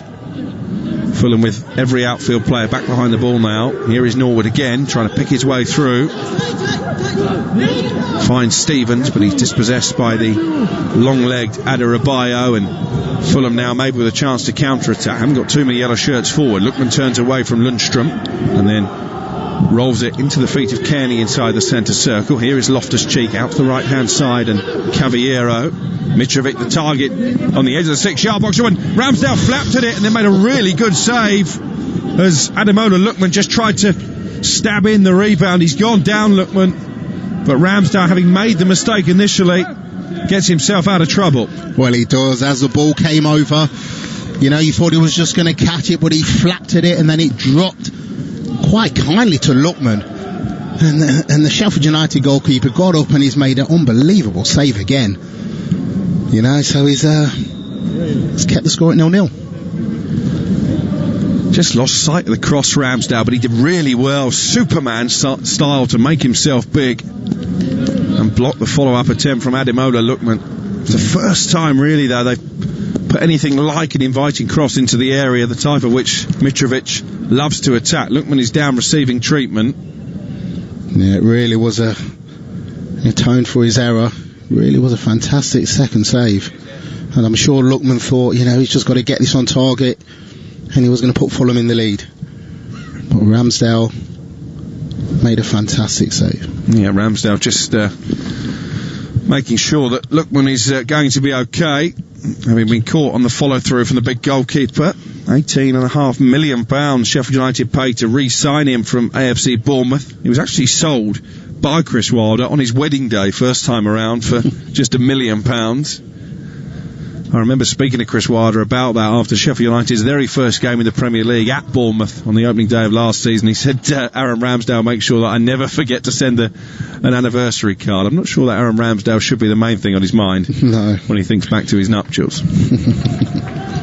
Looks like Lookman will be okay to continue, just holding his right hip, but sprints back onto the pitch, and play will restart. 0-0 the score between Sheffield United and Fulham. It's been a much better defensive displays from Fulham after conceding 3 or more goals in 4 of their 7 matches in League and Cup this season. Yeah, they have looked very good, well, better defensively, Fulham. I don't think we've had a 0-0 in the Premier League yet this season, by the way, Rufus. Oh, I'm pretty sure that's the case. Just me and you to get the first one then. It's a long throw here, still plenty of time.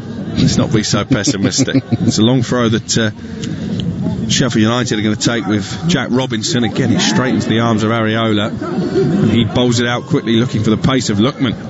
Could be away here, Ademola Lookman on the left-hand side. It was a great throw from the goalkeeper. Needs a bit of support now. Got Robinson offering that on the overlap. Comes infield instead, and again a teasing cross into the area. Give a Loftus-Cheek this time, but it's cushioned back to the goalkeeper Ramsdale by Chris Basham. It was a really good distribution from the Fulham goalkeeper there to set Lookman on the way. As he's driving forward, Fulham were just trying to keep up with Lookman, but also Sheffield United got bodies behind the ball as well. Ademola Lookman, who burst onto the scene as a teenager for Everton, scored inside 4 minutes of his Premier League debut against Manchester City. Didn't manage to cement a regular place in the team at Goodison Park.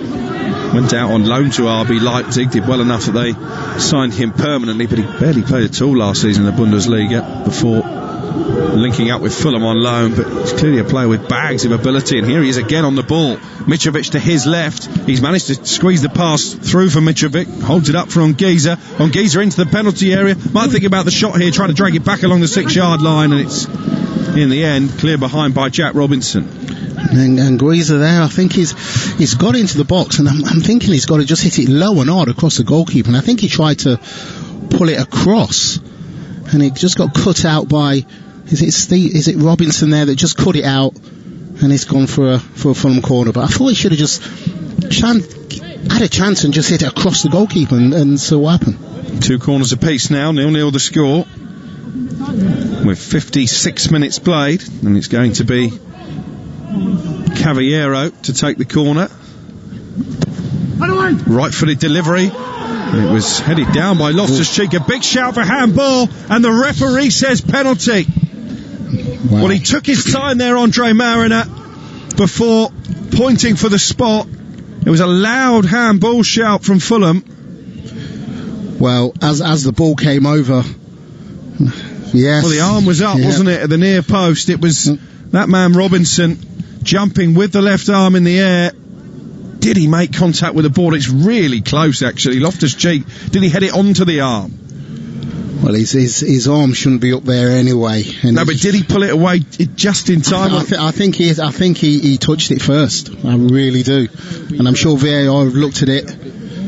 Well, here comes Mitrovic against Aaron Ramsdale, the Bournemouth goalkeeper. A massive moment early in the season for both these struggling sides. Mitrovic, who's got a couple of goals in the Premier League already this season, with a chance to give Fulham a precious lead at Bramall Lane.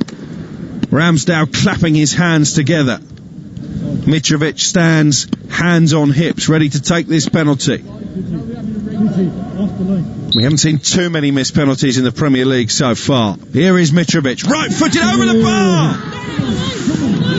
And Sheffield United have a reprieve. What a miss from Aleksandar Mitrovic. What a miss. And as he's hit it, the goalkeeper's completely dived the wrong way. And he's just put too much on it. He's leant back and it's hit the bar and gone over. But, that's unbelievable. It's unbelievable.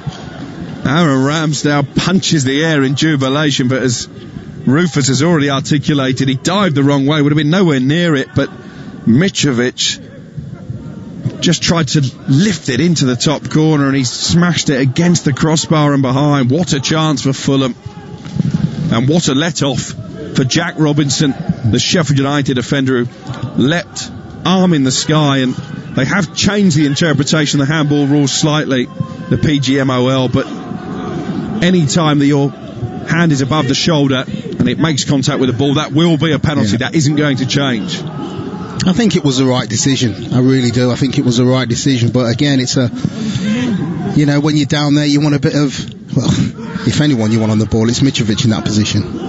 Here's Lookman. Fulham determined not to feel sorry for themselves and continue to attack here. In the past, Tom Cairney's been their regular penalty taker, hasn't he, in the Championship? He has taken some, but Mitrovic obviously fancied his... Well, he scored one from the spot against Leeds, I recall. Yes, he did, yes. Didn't look like scoring that one. Because of Chris Waddle in Italia 90. He just smashed it over the bar. Yeah, he just leant back and hit the bar and go over.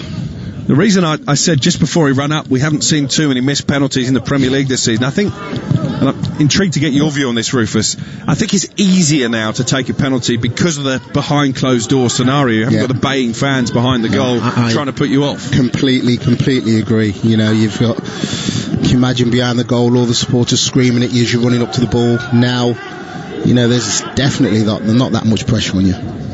Baldock takes the throw for Sheffield United. He gets it back from Sander Berge, but lets it roll under his studs and out for a Fulham throw. With 59 minutes played, 0-0 the score, but a big moment, the penalty hammered against the top of the crossbar and over by Aleksandar Mitrovic. Yeah, and he'll be absolutely kicking himself for that, especially as the goalkeeper would have been literally nowhere near it. Robinson with a long throw for Fulham. Down this left-hand side, Lookman, who's been a real handful in the second half, is again trying to make a purposeful run down the left touchline, but he was grabbing the shirt of Chris Basham. It's going to be a free kick for Sheffield United, who haven't really got going since half-time. It's a similar pattern, actually, to the start of the first half when Fulham were dominant. Then Sheffield United slowly grew into the game and had their own spurned opportunity for Ollie McBurnie with a header that was saved.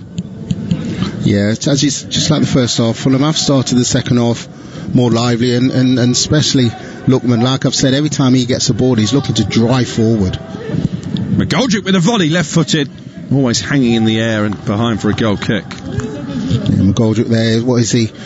25 yards out. He's just turned on it. It's good technique. Yeah, it is good technique. Onto his left side. And it's just gone over the bar. Did you take many penalties, Rufus, over the course of your career? I took one for Fulham in a penalty shootout away at Rochdale, and I scored one for Doncaster. Did you score the one for Fulham as well? I did, yes. So you have a 100% record from the spot? I have, yes. Well, Mitrovic definitely doesn't. Much to Chris Wilder's relief. He's deep in conversation with Alan Neil and other members of the Sheffield United backroom staff. They must be contemplating changes now. Here is Anguissa for Fulham. We've had the better of the early exchanges of this second half, but thanks to that missed penalty, haven't been able to turn that dominance into goals thus far. Ball is all the way back with Areola inside the 6-yard box of Fulham, and he's just cleared it out of touch for a Sheffield United throw. No real rhythm about Sheffield United's play since the interval. Here's Norwood trying to change that in the blue boots. Rolls it out to the right hand side, and Basham is well forward again. Baldock down the line to Sander Berge, trying to get to the byline. Cuts back onto his left foot, Sander Berge. Still being checked all the way by Tim Ream, but Sheffield United still have it. Norwood now plays it down the line. Little back heel from Basham. Cleared away by Anthony Robinson, the left back for Fulham. Berg's done really well on this right hand side, always looking to get forward and trying to get balls in the box and make something happen in the final third. This time Baldock is just wiping the moisture from the ball on his jersey, and he's going to play the throw into the penalty area to McBurnie. Sander Berge now, right corner of the 18-yard box, trying to poke it forward. It's clear, and here comes Anguissa bursting it into attack mode for Fulham. They've got 4 against 2 here.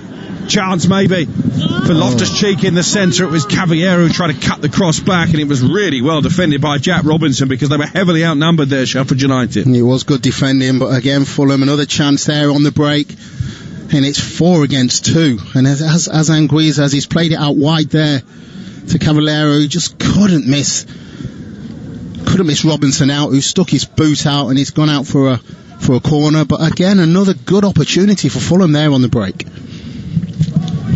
The third corner of the game for the team from West London. Ivan Cavallero once again is going to place the ball down, and there are half a dozen yellow shirts to aim at inside that Sheffield United penalty area. I'm sure that Jack Robinson's going to keep his arms down on this occasion. It's a header over the bar from Adebayo up from the back. Yeah, he got up quite well there, and he's a bit angry with himself. I think he's kicking himself, thinking he should have done better, but he was put off by the Sheffield United centre half as he rose up to win the ball. I'm going to watch a replay of the Mitrovic penalty. It doesn't make pleasant watching for the Serbian. He was rising all the time from the moment he struck it right-footed. And here comes the change that Sheffield United fans have been asking for. Ream Brewster, the record buy from Liverpool, is on for his Premier League debut. Replaces David McGoldrick. Scored plenty of goals in the Championship on loan at Swansea last season, Ream Brewster, but this is a significant step up. And McGoldrick, who's gone off, he's worked tirelessly. He really has worked hard. But again, he hasn't really had any chances in front of goal. But you can't really fault his work rate. Ream Brewster wearing number 24. Liverpool did insist on a buyback clause. A player that Jurgen Klopp clearly believes has a bright future in the game. Just couldn't promise in the minutes that he wanted this season. Actually had a decent pre-season campaign for the champions.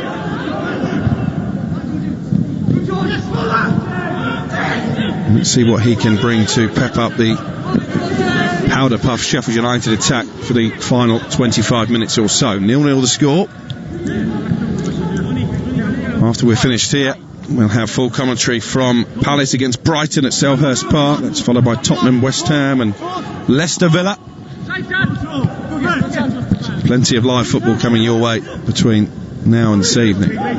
First touch for Brewster is midway inside his own half, but he managed to find Lundstram, who comes forward over the halfway line.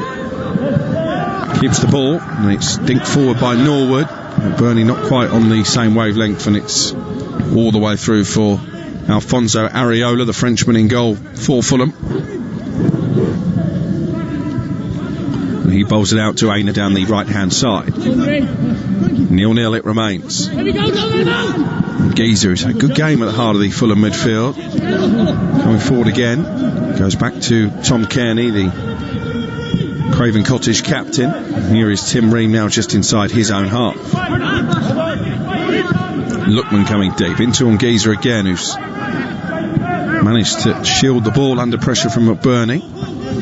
Here is Aina, the diminutive fullback.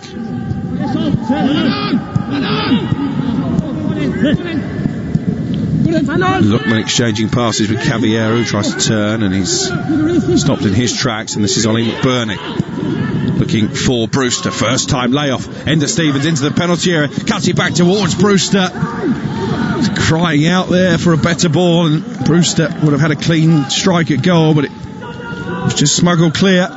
Yeah, and it was good run again down this left-hand side, getting into good areas again. It's that final ball that's letting them down at times, Sheffield United. Here's Cairney for Fulham. Suddenly the game is wide open. Lookman on the left-hand side. Anthony Robinson bursting forward in support. Cairney into the penalty area, tries to pull it back, and it should be cleared away. In the end it was by Robinson. Another good Fulham breakaway move. Yeah, they're catching them on the break every time, Fulham, every time they come forward. And again, it's Lookman who plays a lovely ball just inside the box. And Cairney had a little look across, saw Mitrovic there, and tried to just play it across the field to him. I wonder if he could have shot Cairney. I think he should. I think he, again, a little bit like Anguissa in 10-15 minutes ago. He's in a good area where he could have just tried to shoot the ball across the goalkeeper. Decided to look for the cross. Here's Cairney out to the left-hand side, and Robinson. Sheffield United 0, Fulham 0 the score here on Premier League Live. McBurnie has it inside the centre circle. He's away from Anguissa and finds Sander Berge down the right-hand side. 3 up in support here. One is Ollie McBurnie. He's going to shoot McBurnie, well blocked by Adebayo. The loose ball though breaks kindly for Ender Stevens. Stevens with a deep ball this time over the head of Brewster, nodded clear by the leaping Robinson, and then Anguissa just casually chips it over the head of Lundstram and finds Mitrovic on the edge of the Fulham penalty area. He's had a really good game in midfield, Anguissa, really has. Yeah, didn't particularly cover himself in glory during Fulham's most recent spell in the Premier League, the Cameroonian, but I agree with Rufus. I think he's had an excellent game today. Here's Brewster trying to tee up Norwood. It's intercepted by Loftus-Cheek, who maybe is just starting to tire Ruben Loftus-Cheek, having not played too much football in recent months. Just crouching over and feeling his ankle, Ruben Loftus-Cheek. Well, he's certainly not getting on the ball as much as he did in the first half. In the first half. 21 minutes to go. Sheffield United 0, Fulham 0. We're entering the phase of play now where you feel one goal for either side would probably settle it. Alexander Mitrovic missing a penalty in this second half, the big moment of the game so far. Here is Ademola Lookman running at Sander Berge just inside the Sheffield United half. Loftus-Cheek guides it out to the right hand side, and there's a chance here to get a cross into the penalty area. It's headed away though by Egan, and then the clearance is completed by Robinson down that left hand side. Lundstram just taps it forward for McBurnie. Got it back, John Lundstram. I think Sheffield United have found it harder to get in behind the Fulham defence than vice versa. Here is Basham. Just lack of tempo about their play at times. Here is Sander Berge down the line looking for Basham, who tries to roll it forward, but it's cleared by the side foot of Anthony Robinson. Sheffield United have to settle for a throw at the end of what looked at one stage to be a promising attack. And it will be George Baldock who takes it. Wants it back from Sander Berge, but not for the first time. His pass was heavy from the Norwegian, and it's going to be a throw in now for Fulham. Sander Berge was Sheffield United's record signing before the arrival of Brewster. In fact, since they were promoted to the Premier League at the start of last season, they've smashed their transfer record on half a dozen occasions. So Chris Wilder has certainly been backed by the owners from Saudi Arabia. Here's Mitrovic into the centre circle, hoisted clear by Stevens, and then an aerial clash between Anguissa and Ream Brewster, and the referee Andre Mariner has to stop play here. Yeah, both of them jumping. Anguissa jumping for the ball there. Looks like Ream Brewster's come off worse. A class of heads.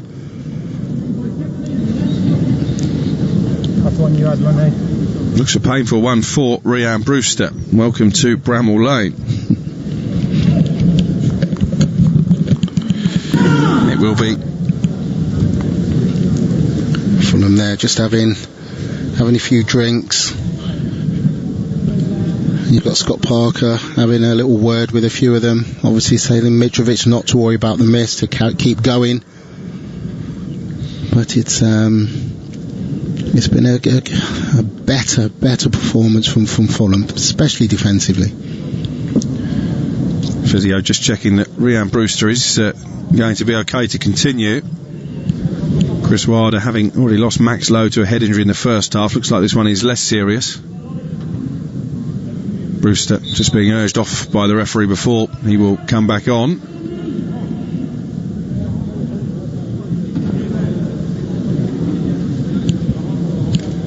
And we have 18 minutes plus added time remaining. Sheffield United 0, Fulham 0.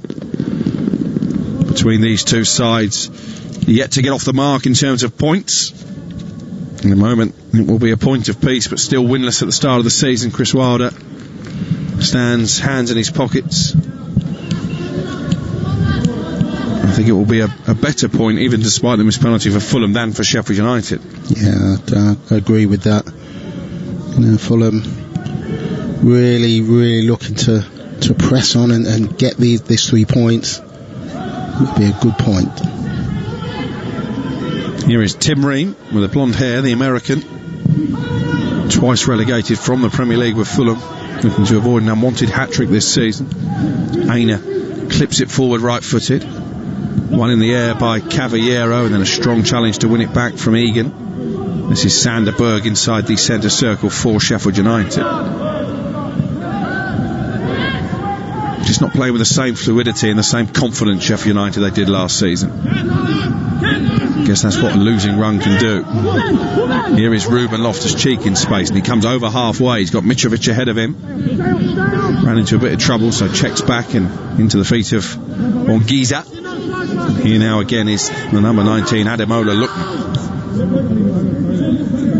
Sheffield United well organised this time. Everybody bar McBurnie's back behind the ball, and that forces Fulham back into their own half away to our right. We've had some fantastic games in the Premier League this season, and we've had Sheffield United against Fulham. Here is Loftus-Cheek. Let's hope the final 17 minutes will conjure up some drama. Fulham just keeping possession of the ball now. Sheffield United just moving across and closing them down, trying to close all the spaces. Ramsdale just had to shift his position there to deal with a back pass I'm not sure he wanted. Gets it clear, and McBurnie wins a throw off Robinson right in front of the gilet wearing Chris Wilder. Big gloves to fill. He told me that himself, Aaron Ramsdale, when he made the move from Bournemouth. Of course, Dean Henderson, such an integral part of Sheffield United's success, not just last season but in their promotion winning campaign from the Championship as well. Doesn't lack in confidence. No, he's more than capable. I think he's a very good goalkeeper. I really do. I remember speaking to Wally Downs, the former Wimbledon manager, when Ramsdale was on loan there a couple of seasons ago, and he described him as an alpha male, a bit of a throwback as a footballer. Here is Ream Brewster, challenged on the edge of the penalty area by Loftus-Cheek, who wins the ball, leaves a skid mark on the pitch as well, but they've got it back, Sheffield United. Here is Baldock, crosses, Brewster tries to flick it on, but it's cleared away again by Ream this time, and Loftus-Cheek can lead the charge upfield, and he's played it out to the right hand side, and Cavallero Ivan Cavallera, the former Wolverhampton Wanderers man, gives it back to Aina. Now Fulham will try and build from Ream once again. 15 minutes to play, 0-0 the score. Alexander Mitrovic blazing a second half penalty over the crossbar, the big moment in the game to this point. Here he is, Mitrovic. Hasn't seen much of the ball from open play. Here's Lookman into the feet of Loftus-Cheek, halfway inside Sheffield United territory. Anguissa forward. Now Cairney, first time layoff to Aina. They go all the way back to Adebayo. Again, Sheffield United have got good shape here as the cross comes in from Aina, straight into the arms of Ramsdale, who slides on both knees and takes the ball cleanly in his gloves. There's just no cutting edge for Fulham in the final third. They're keeping the ball really nicely, but then they get into the final third and crossing positions, and it's just not happening for them today. And Mitrovic isn't a striker who creates his own scoring opportunities. He very much needs to be fed, doesn't he? Yeah, definitely. And he's certainly had no good service into him today. Here he is just trying to hold the ball up under pressure from Egan. He's done that quite well. So too has Cavallera, and it's collected now by Anguissa inside the centre circle. Cairney coming forward towards the penalty area, plays it low along the ground to Ademola Lookman, who shifts from the left hand side onto the right and then back again. He's still got it, Lookman. Bit of luck on the way, but that's a great finish. Ademola Lookman, with his first Fulham goal in the Premier League, has given Scott Parker's side a crucial advantage here. It was a slaloming run. Not sure he had the ball under complete control, but when he got into a shooting position, my word, did he pick out the top corner. Sheffield United 0, Fulham 1. Well, it's all about Lookman there. He picks the ball up about 20 yards out. He's gone in. Little bit of luck going into the box there. But as he's got into the box, it's just bounced nicely for him. He's just steadied himself onto his left side, and he's just rocketed it into the top corner across the goalkeeper, leaving the goalkeeper with absolutely no chance. Fantastic finish. It's a brilliant goal from Ademola Lookman.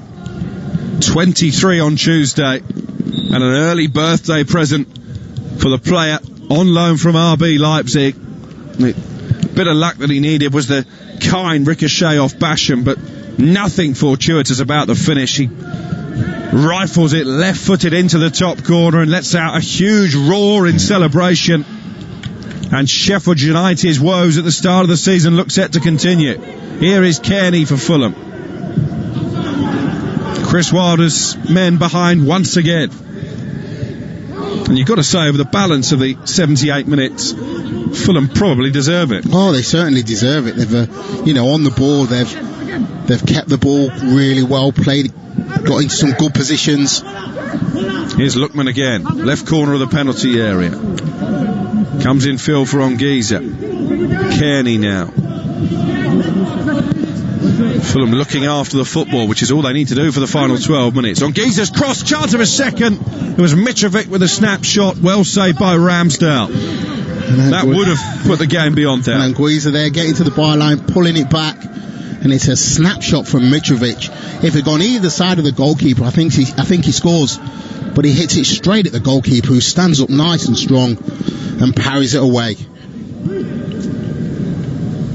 Yeah, really good reflexes from Aaron Ramsdale. His wait for a first clean sheet since his return to Bramall Lane continues, but he was powerless to keep out the effort from Lookman. I don't think Chris Wilder will be particularly enamoured with the way that the Sheffield United defence just allowed Ademola Lookman to dance beyond them and into that shooting position. Well, there was three. I think there was three players around Lookman there, and he's got through all three of them. Yes, there was a little bit of luck from Basham, but the finish was brilliant.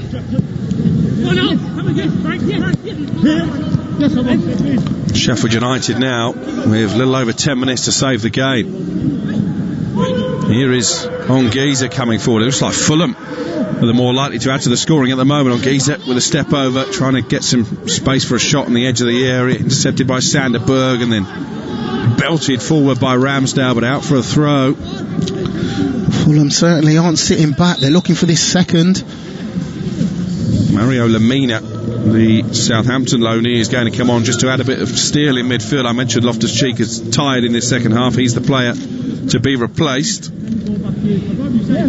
Yeah, and he's not played much football, so it's a good substitution, that.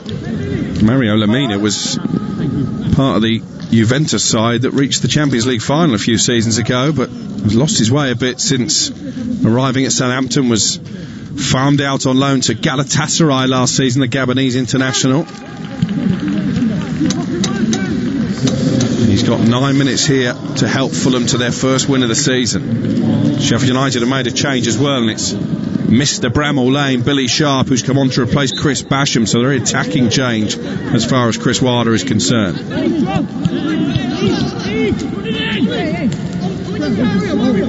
That will be a change of system for sure, Rufus. Yeah, it will be. Yeah, Basham's gone off. They've obviously need another player up front.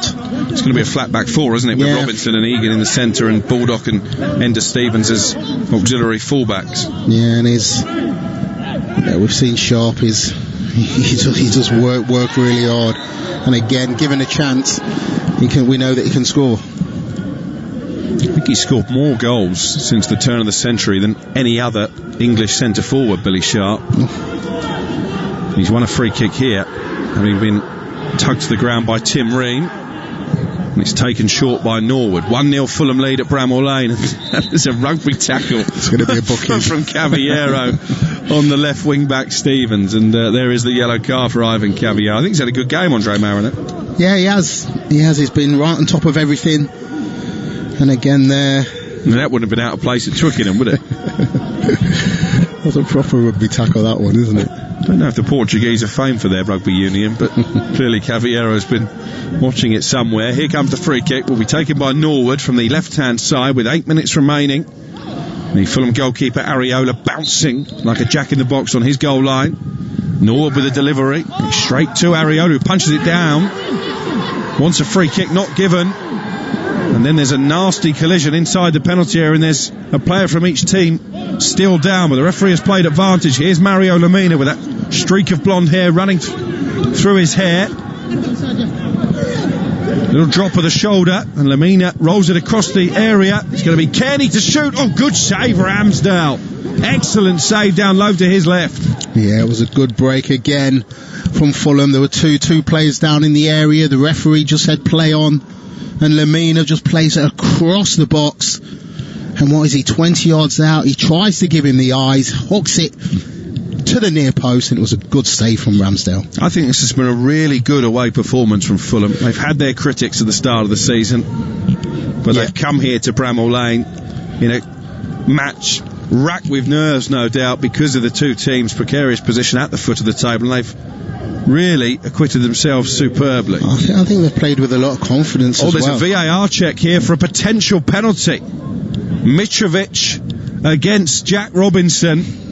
Well, the right foot was high, and I think he's caught Robinson. I mean, this is not dissimilar to the one that wasn't given in the Manchester City Arsenal game yesterday, when most people felt it should have been a spot kick.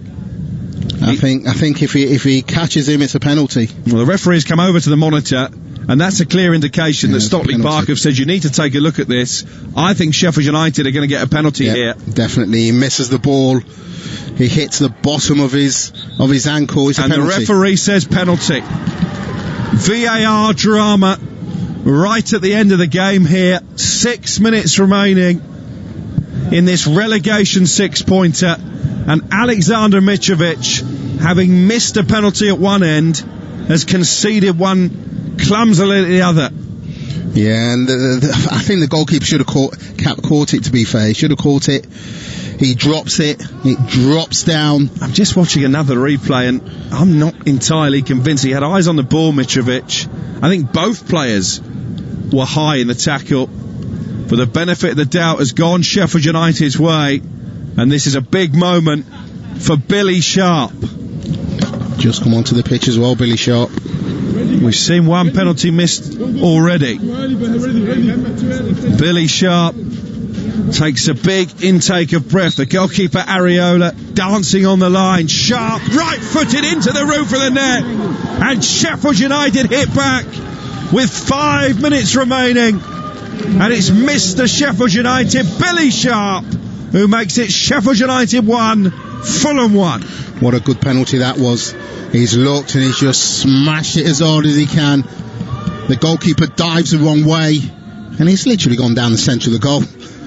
Waits for the goalkeeper to move, smashes it down the centre. 1-1.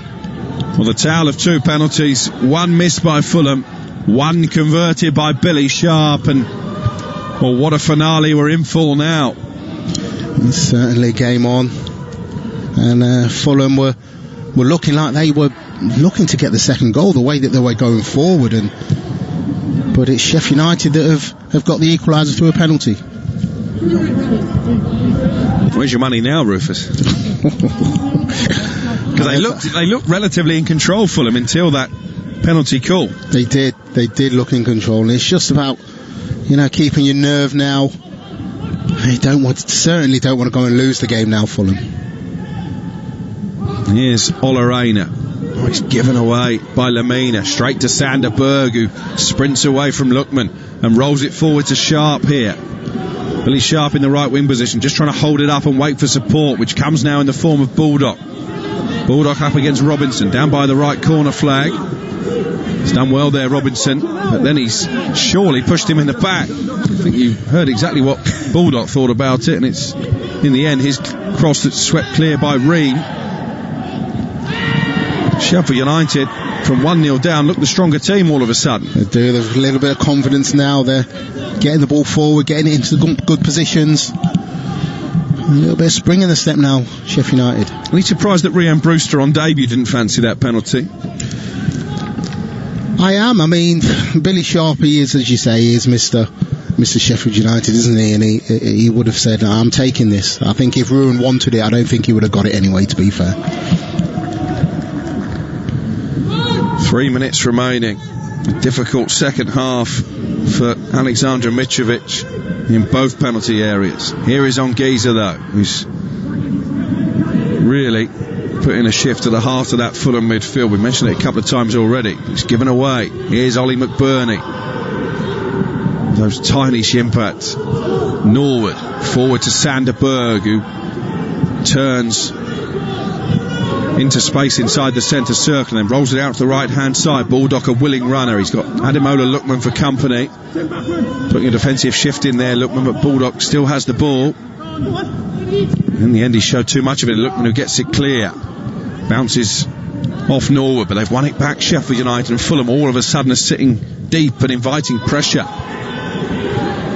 Here's Sander Berge, low cross, oh, chance for 2-1, brilliant save from the goalkeeper, but Billy Sharp will be thankful for the offside flag, because he really should have scored. Well, he should have scored, and again he's looked up, he hit the ground the minute the goalkeeper made the save, but he is offside, and I'm sure he'll be happy to see the flag go up, because he should have scored. Alexander Mitrovic, by the way, the first player to both miss a penalty and then give one away in the same Premier League game since Mikel Arteta for Arsenal against Fulham back in 2012. That's interesting stat, that is.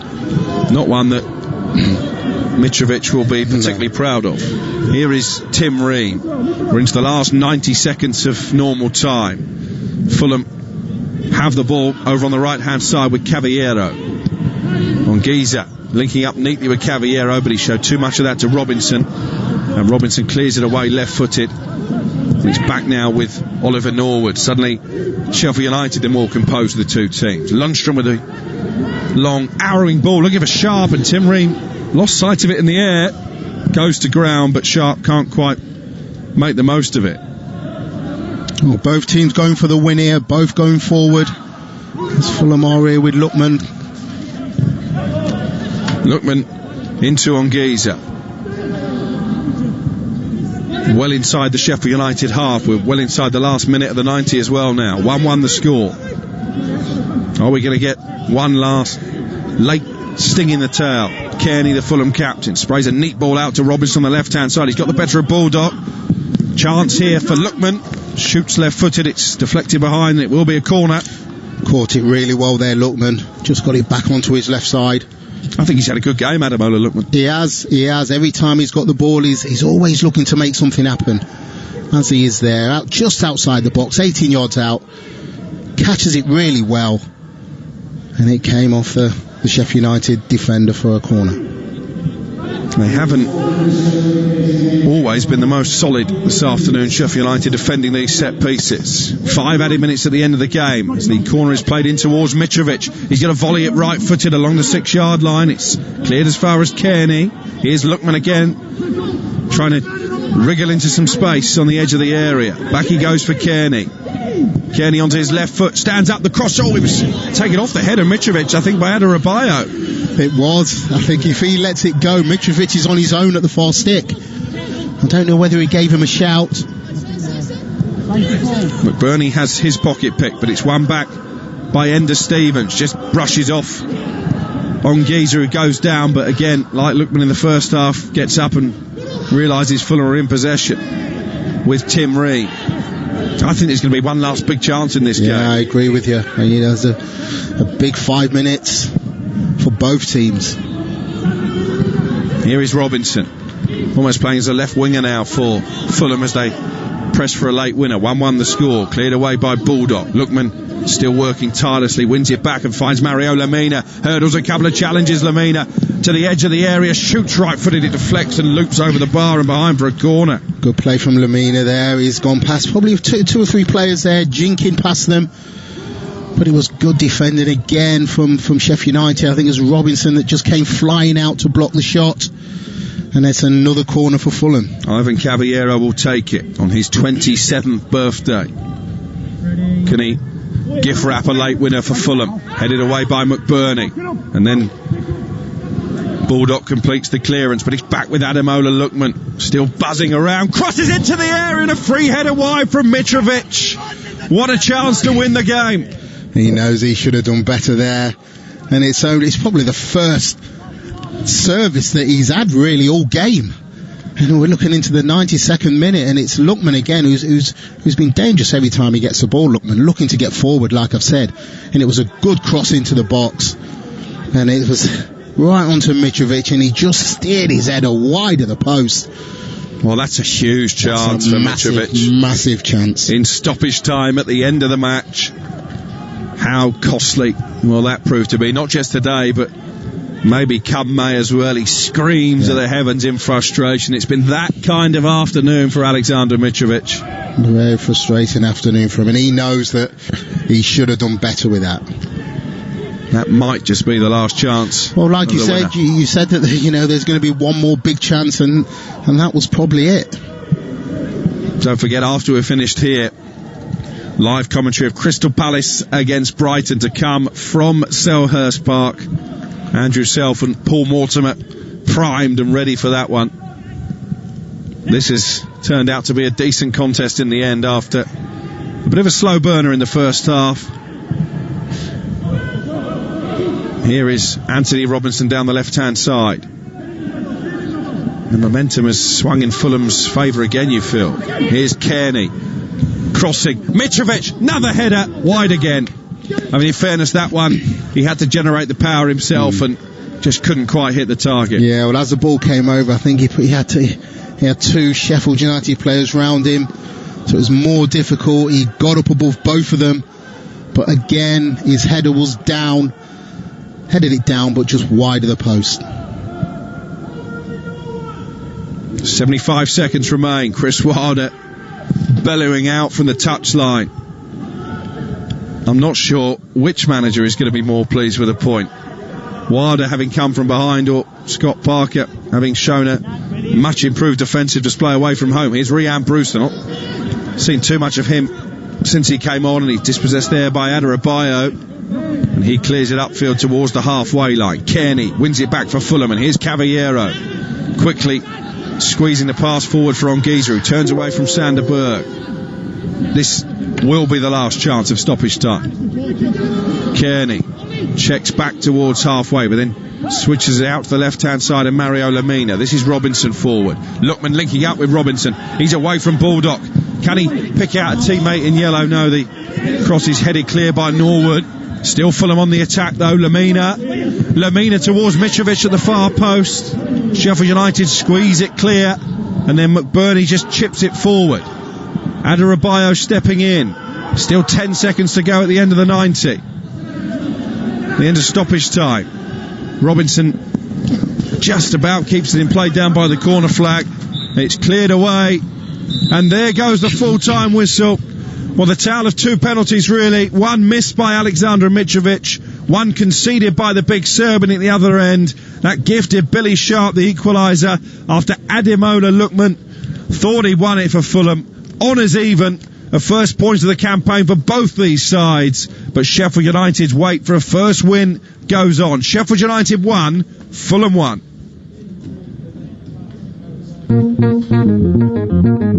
Headed down by Loftus-Cheek, a big shout for handball, and the referee says penalty. We haven't seen too many missed penalties in the Premier League so far. Here is Mitrovic, right-footed over the bar, and Sheffield United have a reprieve. What a miss from Alexander Mitrovic. What a miss. And as he's hit it, the goalkeeper's completely dived the wrong way. And he's just put too much on it. He's leant back and it's hit the bar and gone over. That's unbelievable. Ademola Lookman shifts from the left-hand side onto the right and then back again. He's still got it, Lookman. Bit of luck on the way, but that's a great finish. Ademola Lookman, with his first Fulham goal in the Premier League, has given Scott Parker's side a crucial advantage here. VAR check here for a potential penalty. Mitrovic against Jack Robinson, and the referee says penalty. Goalkeeper Areola dancing on the line. Sharp, right-footed into the roof of the net, and Sheffield United hit back with 5 minutes